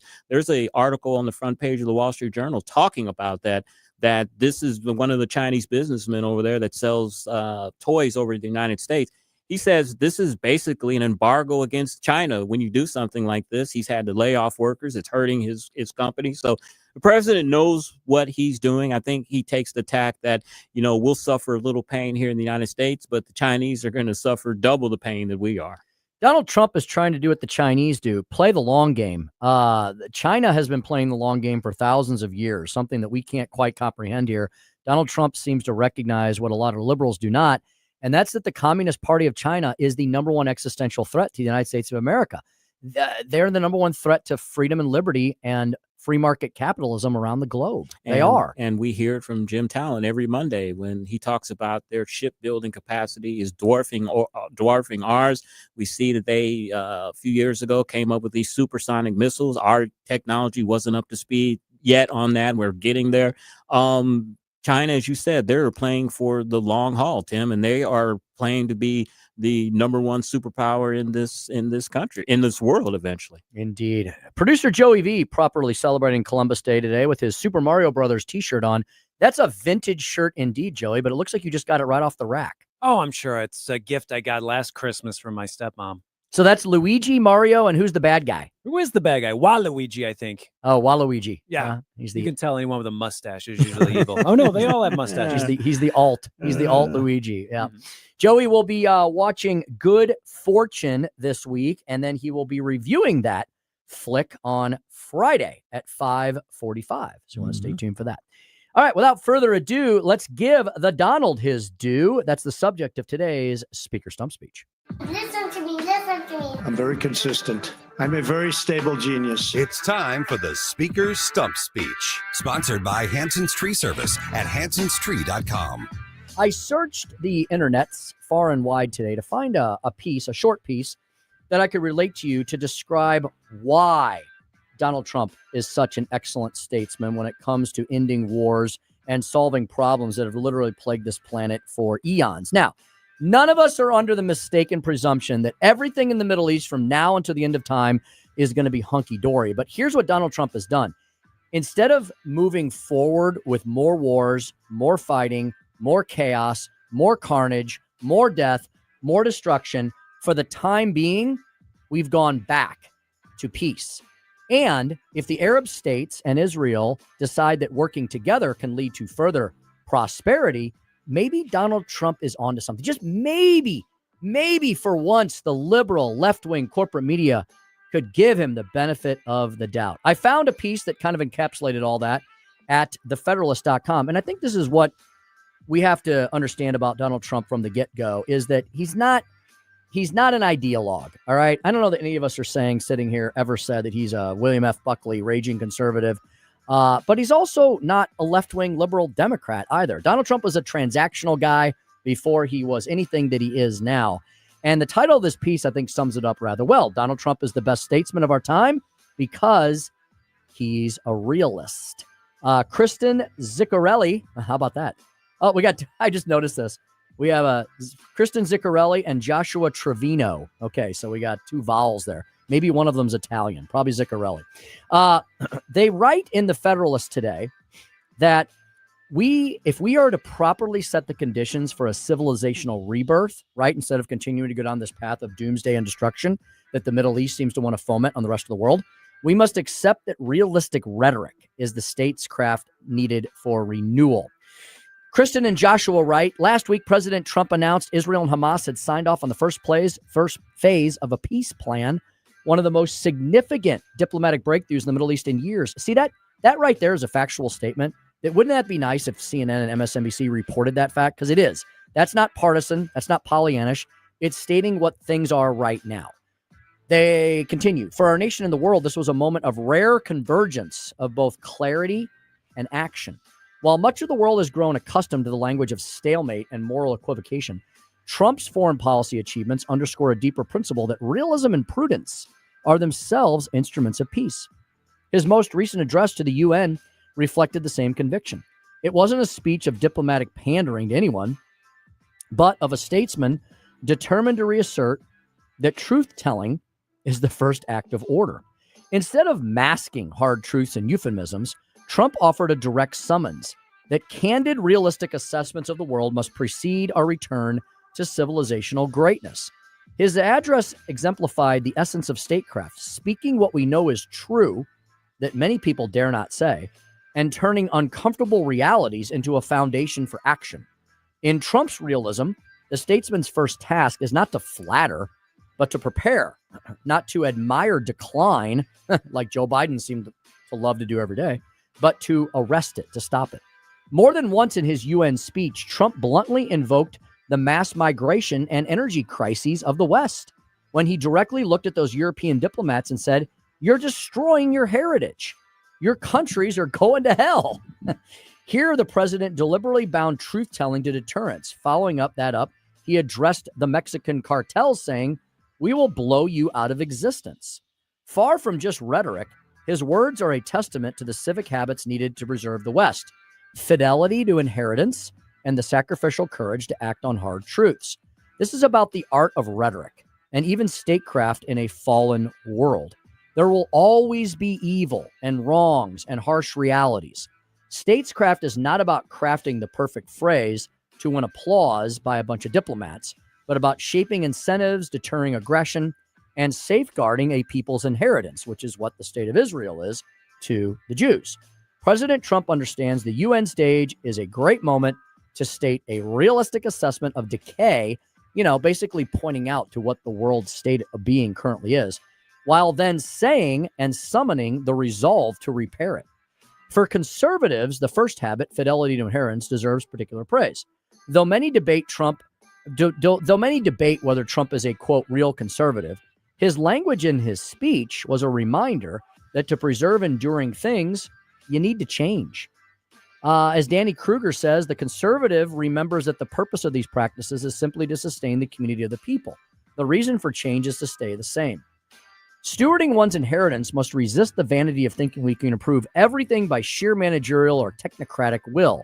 Bureaucrats. Inheritance is a living trust kept alive by institutions of family, and faith and law and civil society, which are all under attack by the far left in the United States of America. I'll just point out there. That has endured because proud patriots treated them as treasures to be handed forward and especially sacrificed for. The second habit, sacrificial courage to act on hard truths. So you tell the hard truth first, but then what do? Well, you better act on it or your words are completely hollow. When leaders like Trump are willing to use very blunt language, saying things like your countries are going to hell because their decline is real, they are modeling the courage needed at every level of society to stand up against this. We saw what happened when the U.S. had a leader with the opposite approach, Joe Biden. Problems were never named. Well, Obama was guilty of that as well.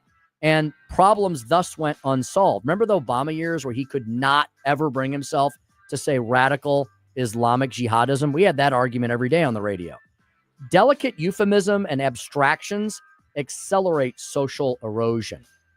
The immigration issue shows that forming humane legislation must first acknowledge the evil that cartels and human traffickers pose. Unchecked, unfettered illegal immigration is a bad thing in and of itself. You can't just say, well, we should just welcome the immigrant, because the act that they're accomplishing of illegal immigration is a problem in and of itself, something the left refuses to acknowledge. Ultimately, Trump's address to the UN was a call to arms of the spirit. In naming the crises, he insisted that language match reality. His invitation, particularly to our Western allies, was for them to join in the battle for nationhood, pride in country, which is not racist, not xenophobic, not ist of anything. It embraces a posture that says our inheritance is important, it's in peril, and we're not going to bow to fashionable despair. We will live up to the sacrificial task of stewarding what's good and true. At its core, yes, it's a deeply Christian view as well, one that rejects despair and affirms instead that we're called to act even when odds are daunting, trusting in providence and the moral or of justice. Finally, if we're to properly set the conditions for a civilizational rebirth, we must accept that realistic rhetoric is the statecraft needed for renewal. Only then will the heirs of our age be able to pass forward a civilization worthy of the sacrifice of those that came before.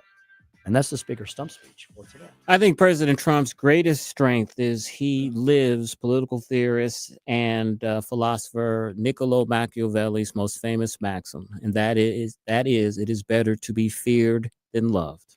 Yeah, and when you're dealing with tyrants across the globe, you can't do what Obama and Biden did. Never name the enemy, never say what the problem is, ignore it, and it'll go away. Because then guess what they do? The tyrants take advantage of it. Yeah, the universal language, is strength. You may speak different languages, you may have different political philosophies, but one thing everyone understands, especially on the political stage, world political stage, is strength. And if you are perceived as weak, people and nations are going to eat you alive. Indeed. And you can't have peace and prosperity unless first you are safe and secure. And that's just another axiom of human nature. All right, Susie Moore, Deputy Managing Editor, RedState.com. She's going to join us to talk about the ongoing developments in the Middle East and the developments regarding Trump, the National Guard, and the Democrat governors who are challenging him on those issues every single day. All that is straight ahead. Tim Jones and Chris Arps Show, 101.9, 94.1 News Talk STL.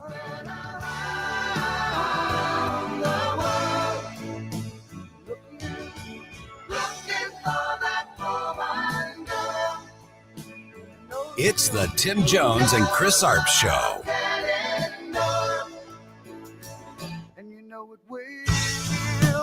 From the Michaels Flooring Outlet Weather Center. I'm First Alert 4 Chief Meteorologist Steve Templeton. A warm pattern the next couple of days. Low of 60 degrees and a high of 82 in the afternoon. Normal will be closer to 70, but we're going to be up into the low 80s. Partly cloudy skies, a warm day, and that warmth continues for Wednesday. Partly cloudy and a high of 81.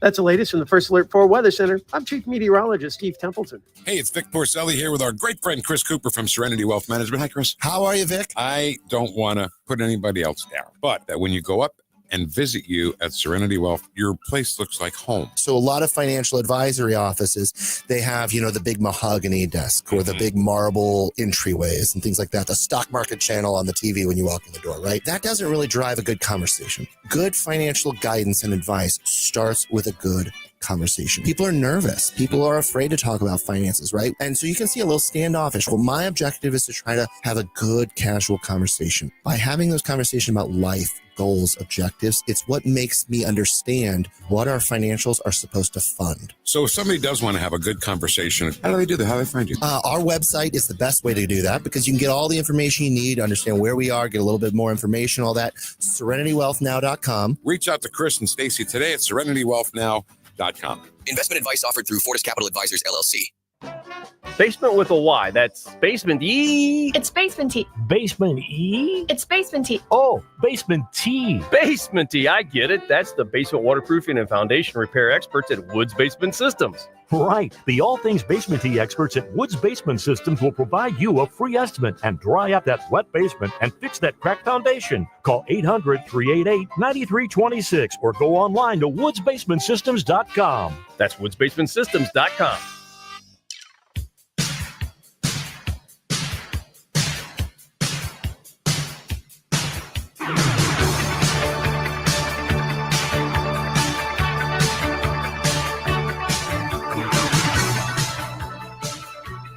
You're listening to Tim Jones and Chris Arps.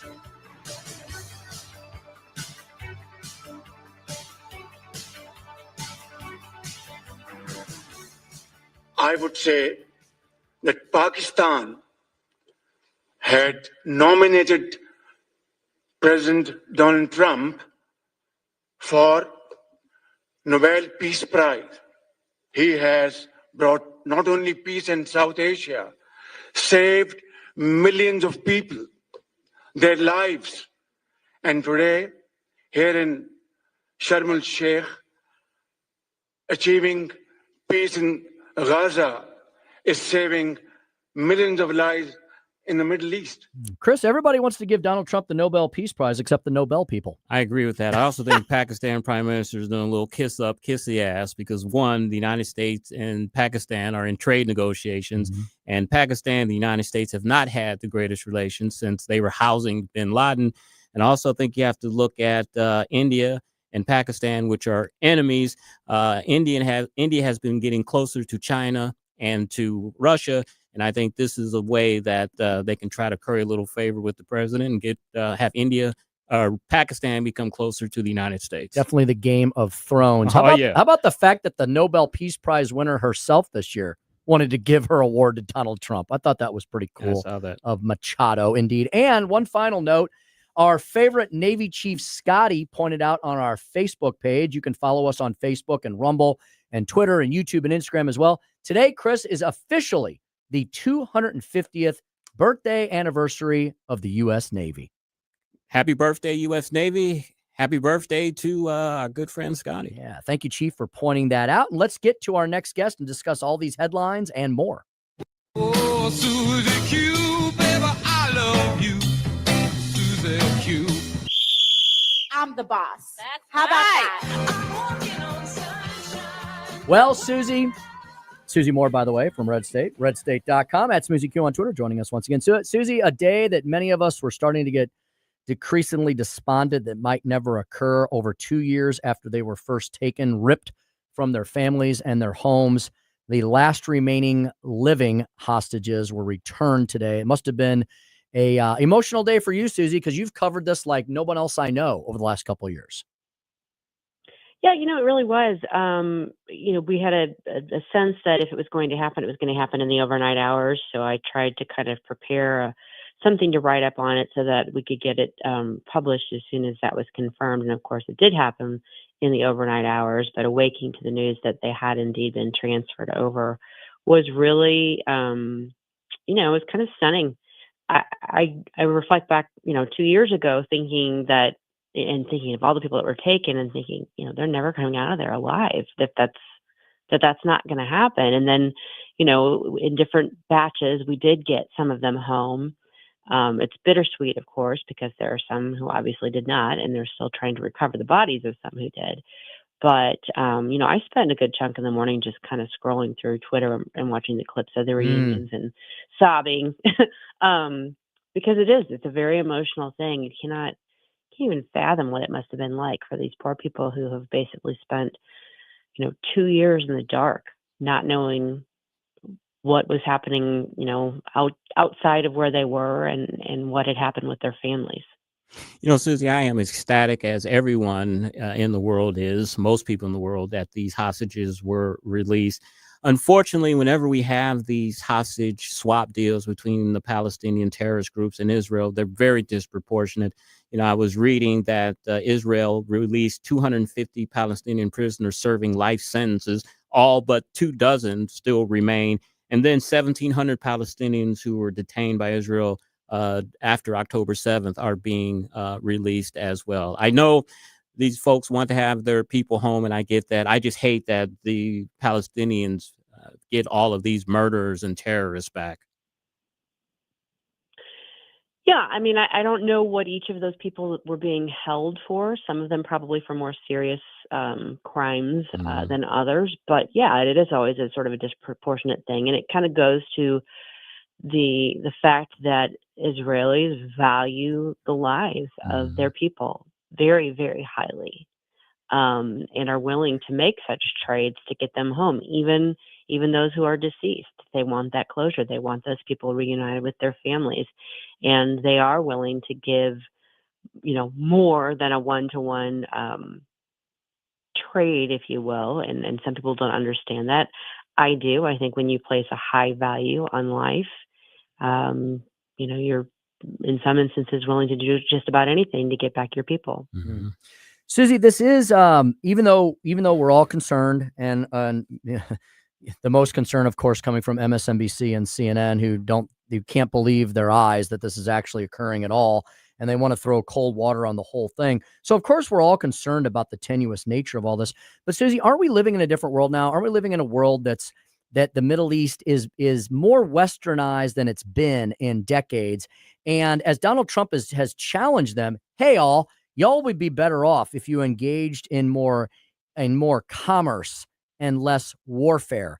And some of the Arab states seem to be embracing that with some of the trade deals that he's brought them. So there's an opportunity here to do something different, isn't there? I think there is, and I think it's because Trump, with his, the way he looks at the world and everything as a potential deal, that allowed him to sort of think outside the box and to get buy-in from a number of countries, including Muslim countries and Arab countries, and basically triangulating on this so that it wasn't just basically two parties, each with their own sets of needs and wants and neither willing to budge. It kind of just opened up the possibility of these negotiations, and it brings pressure from other quarters. It isn't just the U.S., putting that pressure on the parties involved. I don't know, obviously, that it will hold. I don't know that it will be successful, but I do know that I don't know of any time in my lifetime that I've seen this type of agreement signed. I know that there have been, efforts along the way. I remember there being, a momentous deal signed back in the, was it late 70s? 77. Between, was it Egypt and Israel? Yes. Am I remembering that Yes. right? Yeah, Camp David, of course. There was a big deal at the time. I was a little kid, so that's why I'm not remembering it as clearly as I should. But I remember that being a very, very big deal. And here we have multiple countries signing off on this. And I won't say I'm overly optimistic. I would say I'm very cautiously optimistic, and we'll just have to see. But right now, there's a ceasefire. Mm-hmm. And right now, there's 20 hostages who are at home with their loved ones. And it's so that's better than we've seen in a long time. And it's ironic too that Iran, which was sponsoring these proxy groups that were attacking Israel, it kind of united the Arab states in favor of Israel. And I think if they would have never expected anything like that, they just completely miscalculated. I think. I mean, what were they thinking? Committing this atrocity on October 7th, what did they think that they were going to gain from this? That's what I've been trying to really understand. They should have known that Israel was going to completely obliterate them for this. It just doesn't make any sense when you just think about it.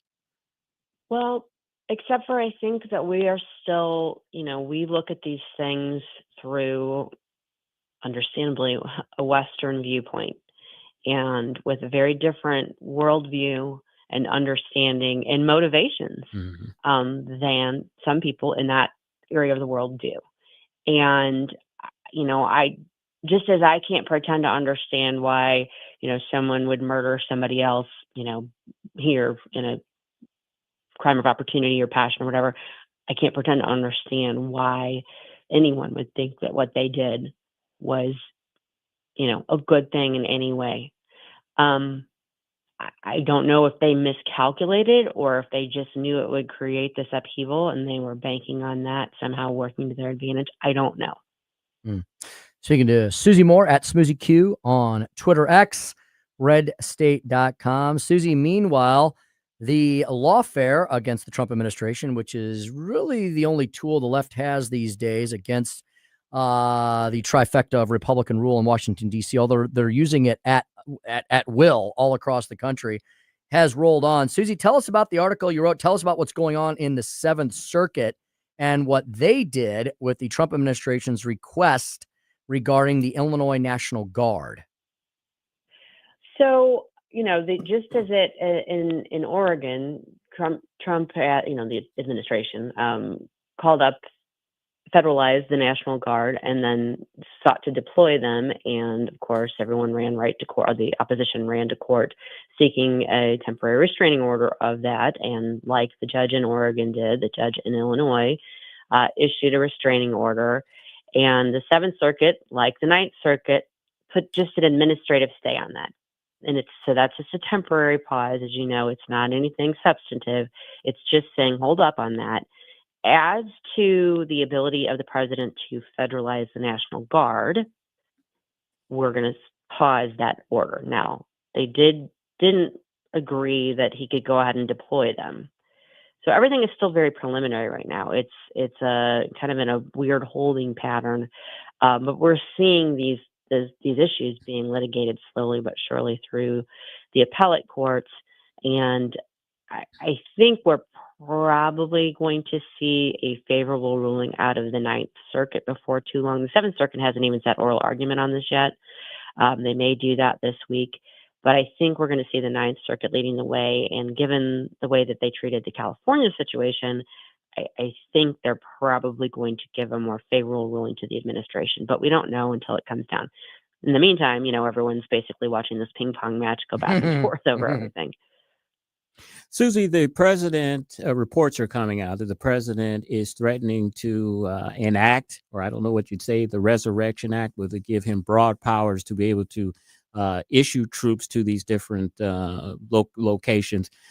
Your thoughts on that? And will judges be able to issue injunctions if he does the Insurrection Act, or does he have total power to do that for a certain amount of time, I'm sure? Yeah, and it is the Insurrection Act, not the Resurrection Act. Did I say Resurrection? I'm sorry. You did. The Resurrection Act. So there's basically, like they say, there's more than one way to skin a cat. There's more than one way for the president to invoke these powers. He's done it under a different statute thus far. He has not invoked the Insurrection Act. He's mentioning that as a possibility, but as Trump often does, he's kind of throwing that out there as a trial balloon. But it is another way in which the president, can theoretically exercise that power. In both that and the current statute that he's using, the executive is supposed to be given a great deal of deference, and the lower courts seem to be confused.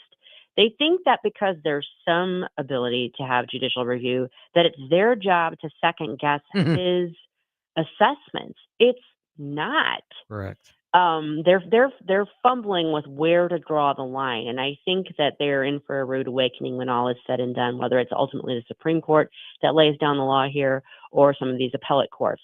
But they're kind of gliding right past where their authority is and just assuming that they can kind of sit on his shoulder and say, no, you don't. No, you don't. That's not right. I don't agree. And that's just not ultimately what I think is going to be borne out. Mm-hmm. Yeah, Susie, to your point, just because you have the power doesn't mean you're supposed to exercise the power every single time the Trump administration does something that maybe leaves a bad taste in your mouth. Well, yeah, and you know, there's this whole issue about where that power, where the president's power ends and the judiciary's power begins, and they've kind of jumped over that. He's supposed to be given a great deal of deference on this, and there's this mentality that because it's Donald Trump, they know better. Well, they don't. They weren't elected by the American people. They don't get to make that call. Mm-hmm. Susie, the redistricting wars, of course, are continuing. There is liberal groups here in Missouri that are trying to create a ballot initiative to try to stop the redistricting here in Missouri. Front page article on Red State says that North Carolina has made an announcement on redistricting. What is that? Yeah, I think they're just going to kind of join the fun, like Missouri has, like Indiana has talked about. I don't know if Indiana has actually implemented it or not, but North Carolina, I think, didn't want to be left out, so they're going to see what they can do to redistrict as well. Mm-hmm. Mm-hmm. Susie, any other big highlights you'd like to bring to our listeners' attention that's featured up at redstate.com? Maybe something we didn't get to that we should have this afternoon. Well, you know, one thing I do want to mention, Chris alluded to this with the clip that we came in with regarding the Pakistani prime minister's comments today. Yes, I do think there's a certain degree of kissing up there. I think we see that a lot. I think a lot of world leaders have figured out that if you want to have things go well with President Trump, it pays to flatter him. And so that I think that is part of what we're seeing here, particularly since Pakistan right now is about to get into it with Afghanistan. Mm-hmm. But I will say this, it's undeniable that President Trump helped forestall conflict between Pakistan and India. And one of the things that the prime minister said today was, I think you are the man this world needed most at this point in time. Mm. And yes, that's flattering, but I think there's a valid point there. I don't know that anybody else could have worked this the way that Donald Trump did. And so I think he deserves the credit.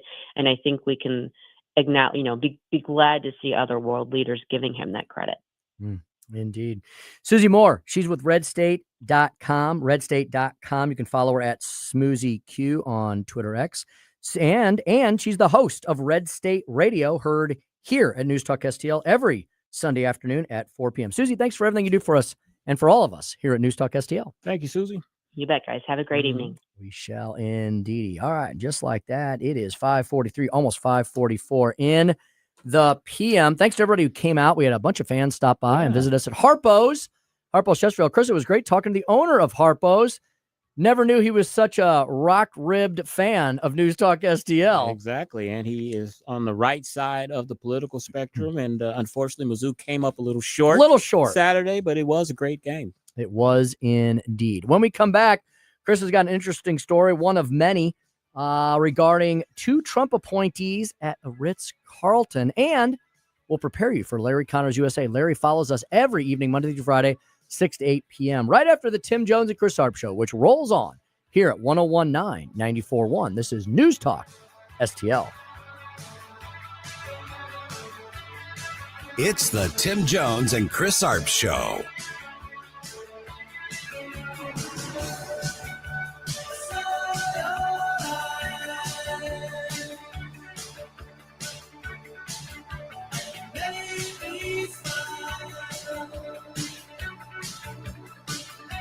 This hour of Jones and Arps is brought to you by Stifel. Contact your Stifel financial advisor at stifel.com. That's STIFEL.com. From the Michaels Flooring Outlet Weather Center. I'm First Alert 4 Chief Meteorologist Steve Templeton. A warm pattern the next couple of days. Low of 60 degrees and a high of 82 in the afternoon. Normal will be closer to 70, but we're going to be up into the low 80s. Partly cloudy skies, a warm day, and that warmth continues for Wednesday. Partly cloudy and a high of 81. That's the latest from the First Alert 4 Weather Center. I'm Chief Meteorologist Steve Templeton. The Vic Porcelli Show. Shh, don't bother us. Ken and I are scouring X right now so that we can tell you what we heard on the X. I heard it on the X. That's our feature, 9:25 on Tuesday. Weekday mornings at 9 on News Talk STL. From home improvement to replacement, do-it-yourself electrical projects can be shocking. That's where Grasser Electric can help. They've been lighting up St. Louis for years. From ceiling fans and dimmer switches to repair or replacing your electric. No job is too big or too small for your home or business. Grasser Electric will even install emergency backup generators. So call Grasser Electric today before the sparks start to fly. 636-441-5200 or go to grasserelectric.com. Kathy Connor from Connor Roofing is here. Kathy, how you doing? Good. Hi, Vic. You know, when you need a roof, I don't want to call a stranger. I want to call you. Yeah, thanks. At Connor Roofing, we're more than just a roofing company. How long have you been doing it? Since 1993. And year after year, storm after storm, you guys are always there. Because this is our home too, Vic. Our kids go to school with your kids. We cheer for the same teams. Go Blues! So support your neighbors. Call Connor Roofing at 314-375-7475 or CONNER roofing.com. Thanks, Vic. Hungry for the best steak you'll ever have?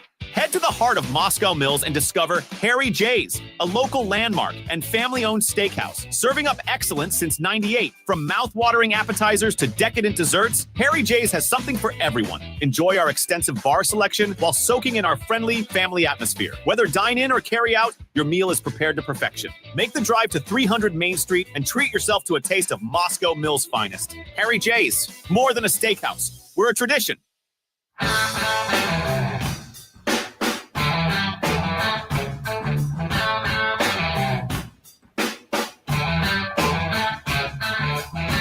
Tim Jones and Chris Arps, driving the leftist crazy all afternoon.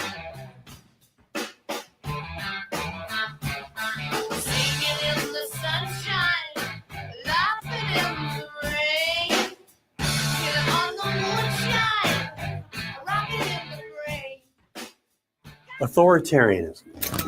It's a cancer. The symptoms are here today. Masked agents grabbing people off the streets, the government threatening and prosecuting political opponents, attacks on free speech, soldiers in our cities. We thought it couldn't happen here. Other places? Sure. Italy in the 20s, where fascism was born. Chile, Russia, Venezuela, Hungary. And now the disease is growing, the cancer metastasizing in America now. But there's a cure. It requires you. On October 18, at the nationwide No Kings protests, Americans will stand up peacefully for what makes America, America. Scan the QR code to find your local No Kings event. Show them you're not afraid. Do it for the country, for the Constitution, for your family, for yourself. Do it for your freedom while you still can. 548 on the Tim Jones and Chris Arps show. Tim, I think that's a little bit of Trump derangement syndrome coupled with trying to be relevant. Your thoughts? The left is trying to argue that because the United States of America is enforcing its own laws, that it's somehow run by fascists. Yeah. See, if you don't agree with the left, then you're a fascist or a Nazi, even if what your disagreement has to do with the fact that they're arguing that violating sovereignty should be the way of the world now, right? They're advocating for Marxism, communism, and socialism. They don't want these free market principles. So Chris, they're fine with everyone as long as we do exactly what they want us to do. Just like so wait a minute. The COVID years weren't filled with fascism and authoritarianism. Are you kidding me? And that was all perpetrated by the left. Exactly. And fascism, what we're seeing is complete anarchy in the streets. It's not being showed in Portland, but it's every single night you're having protesters that are taking on these ICE agents and attacking federal buildings. The president has every right to send in federal troops, to send in FBI agents, whoever, to protect federal buildings. Why they have a problem with that, I have no idea. The left keeps saying that we can't protest and our voices can't be heard. Then what are we watching every single night on the news? Nobody is preventing peaceful protests or demonstrations or speeches. They're happening every single day. And the fact that we're not in a third world dictatorship proves the point, because these people get to do all these things. But what they're advocating for literally are violations of U.S. law. Donald Trump is sending in law enforcement to enforce the laws that are on the books. And if they don't like the laws on the books, then they should try and convince the American people that they should have a majority in the House and the Senate to change our immigration laws. And these people don't even have a strong argument for their anarchy. You're protecting people, or you want to protect people who are in this country illegally, who crossed over the border, didn't do the things that were necessary to become citizens of this country. A lot of these people are committing crimes. They're committing murders. They're killing people in drunk driving incidents. They're taking jobs away from Americans. They're taking jobs away from lower income African Americans at entry level jobs. Some of the construction jobs, drywall jobs, roofing jobs, all those are jobs that Americans used to do, but they don't do it now because there are a lot of illegal aliens that are doing those jobs. And I'm sick of the argument when people say that these are jobs that Americans won't do anymore. That's no excuse for allowing illegality. Yeah, well, when you force something on somebody long enough, eventually they'll adopt that behavior. And so I think that's why we are where we are now on that issue. But the left is literally advocating for open borders, right? Which in and of itself will be the end of a nation, any nation. If you have open borders where there is no system of allowing anyone to enter or exit the country, that will destroy the nation. Allowing non-citizens the right to vote. Yeah. You're going to allow people who have no stake in this country, no skin in the game, no real responsibility to pay taxes or to care about law and order in the streets. You're going to let them vote in your elections. That will destroy a country. The left wants to print money with no basis in reality or fact. That will destroy a country. So the fact, Chris, that we're pushing back on these things and saying we don't disagree with them, that's then why they call us fascists. Exactly. Because we're not doing what they want us to do as they completely destroy the United States of America. And they call us uncompassionate because of that's what it's saying. All right, let's get to this Ritz-Carlton story here. This is from Politico. A female Trump DHS appointee showed up at the Ritz-Carlton Orlando for a work trip, only to learn that she didn't have a hotel room, Tim. She was then informed by Paul Ingrassia, a higher-ranking Trump appointee in the department and the president's nominee to head the Office of Special Counsel, that she would be staying in his room, according to 5 administration officials with knowledge of the matter. Eventually, the woman discovered that Ingrassia had arranged ahead of time to have her room canceled, so she would have to stay with him. She would later file a formal harassment complaint before withdrawing it, fearing retaliation. A DHS investigation ensued. The events came as the nomination of Ingrassia, he's only 30 years old, is on the rocks after the Republican senators raised concerns about his background and amount of experience, as well as possible anti-Semitism. Now, in a statement, the woman said she never felt uncomfortable by Ingrassia's conduct and there was no wrongdoing. Ingrassia's attorney wrote in a letter to Politico. But still, why do you cancel the hotel room of your female colleague and say you're staying with me? Bizarre. That's something that, I mean, and really when I saw the article originally, I didn't see his age. That's something a 30-year-old person would do that's not really thinking. It's a little aggressive. Yeah, that's more than aggressive. Like, yeah, your room's canceled. You're staying with me. Weird. Yeah, that didn't make a lot of sense. All right. Retailers and drone delivery companies say the federal government is overreaching with a proposed law on drone operations that will require TSA-like security screening for their stores, employees, and potentially even their own customers. The proposed rule, which assigns 55-pound delivery drones the same risk profile as huge cargo planes, that would cripple the drone delivery business just as if it's about to take off. You know, I've seen videos of these drones that are dropping off packages in front of people's houses. I've even seen it was a Domino's delivery like little vehicle that just showed up at somebody's house, dropped off the pizza, and then it took off. I don't know how I feel about drones. First of all, what to stop somebody from just shooting the thing and bringing it down and stealing your package? You know, we have package porch thieves and everything, and I don't know. I don't want to see the airwaves, and I know this is the future anyway, but I just don't want to see the airspace just crawling with delivery drones. Well, you're going to have to do something to dedicate airspace. Otherwise, they're all going to be crashing in. I mean, that's why we have air traffic controllers. Yeah. You know, you're going to have to do something. You're going to have to do some kind of dedicated thing where they have to fly at a certain level, a certain time of day. So that's what they do, Chris, with commercial aircraft. Yeah. So commercial aircraft fly east to west at I think the odd numbers. Okay. And they fly. I may have this backwards. And then they fly west to east on the even numbers, like 32,000, 34, 36, 38. I will check that out next time I fly. Yeah, depending on which direction you're going. Bob Onder could answer this right now. He would know it off the top of his head because he's a licensed pilot. But I've learned enough over the years flying in these small planes that you fly at certain levels, so you're all going at least in the same direction. Yeah, at a certain level. What atmosphere? What level do planes like Bob fly? What level do they fly at? Anywhere from like I always wondered 3,000 to about 10,000 feet. Really, I always thought it was higher. Once you get over 10 to 12,000 feet, you need oxygen. Okay. You need oxygen. Okay. Yeah. Now Bob can fly with oxygen, and then he can fly higher. Yeah. Yeah. And the reason they do that, the air's thinner. Yeah. And you think about the curvature of the Earth. You're going shorter distances, the shorter the curvature is, and the air's thinner. So there's less drag on the airplane. I always thought, I never knew exactly how high they did fly. For some reason, I thought they flew a little higher than that. But yeah, 10, you're right. 10 to 12. Oxygen, of course, would be less. Uh-huh. All right, and finally, worldwide solar and wind power. For those of our greenies that are listening, they'll be happy about this. Worldwide solar and wind power have grown faster than electricity demand growth this year, according to the AP. For the first time on record, Tim, renewable energies combined generated more power than coal. Mainly, could that be because we've gotten rid of all of our coal plants? Maybe. Could that be a reason? Global solar and wind generation combined grew more than 400 terawatts hours in the first half of 2025, more than overall global demand increase in the same period. Still, I don't want a global car. I don't want a wind car or anything like that. Give me coal. Give me green. Give me coal, or give me what do you call it? Fossil fuels. All right, Larry Connor's up next.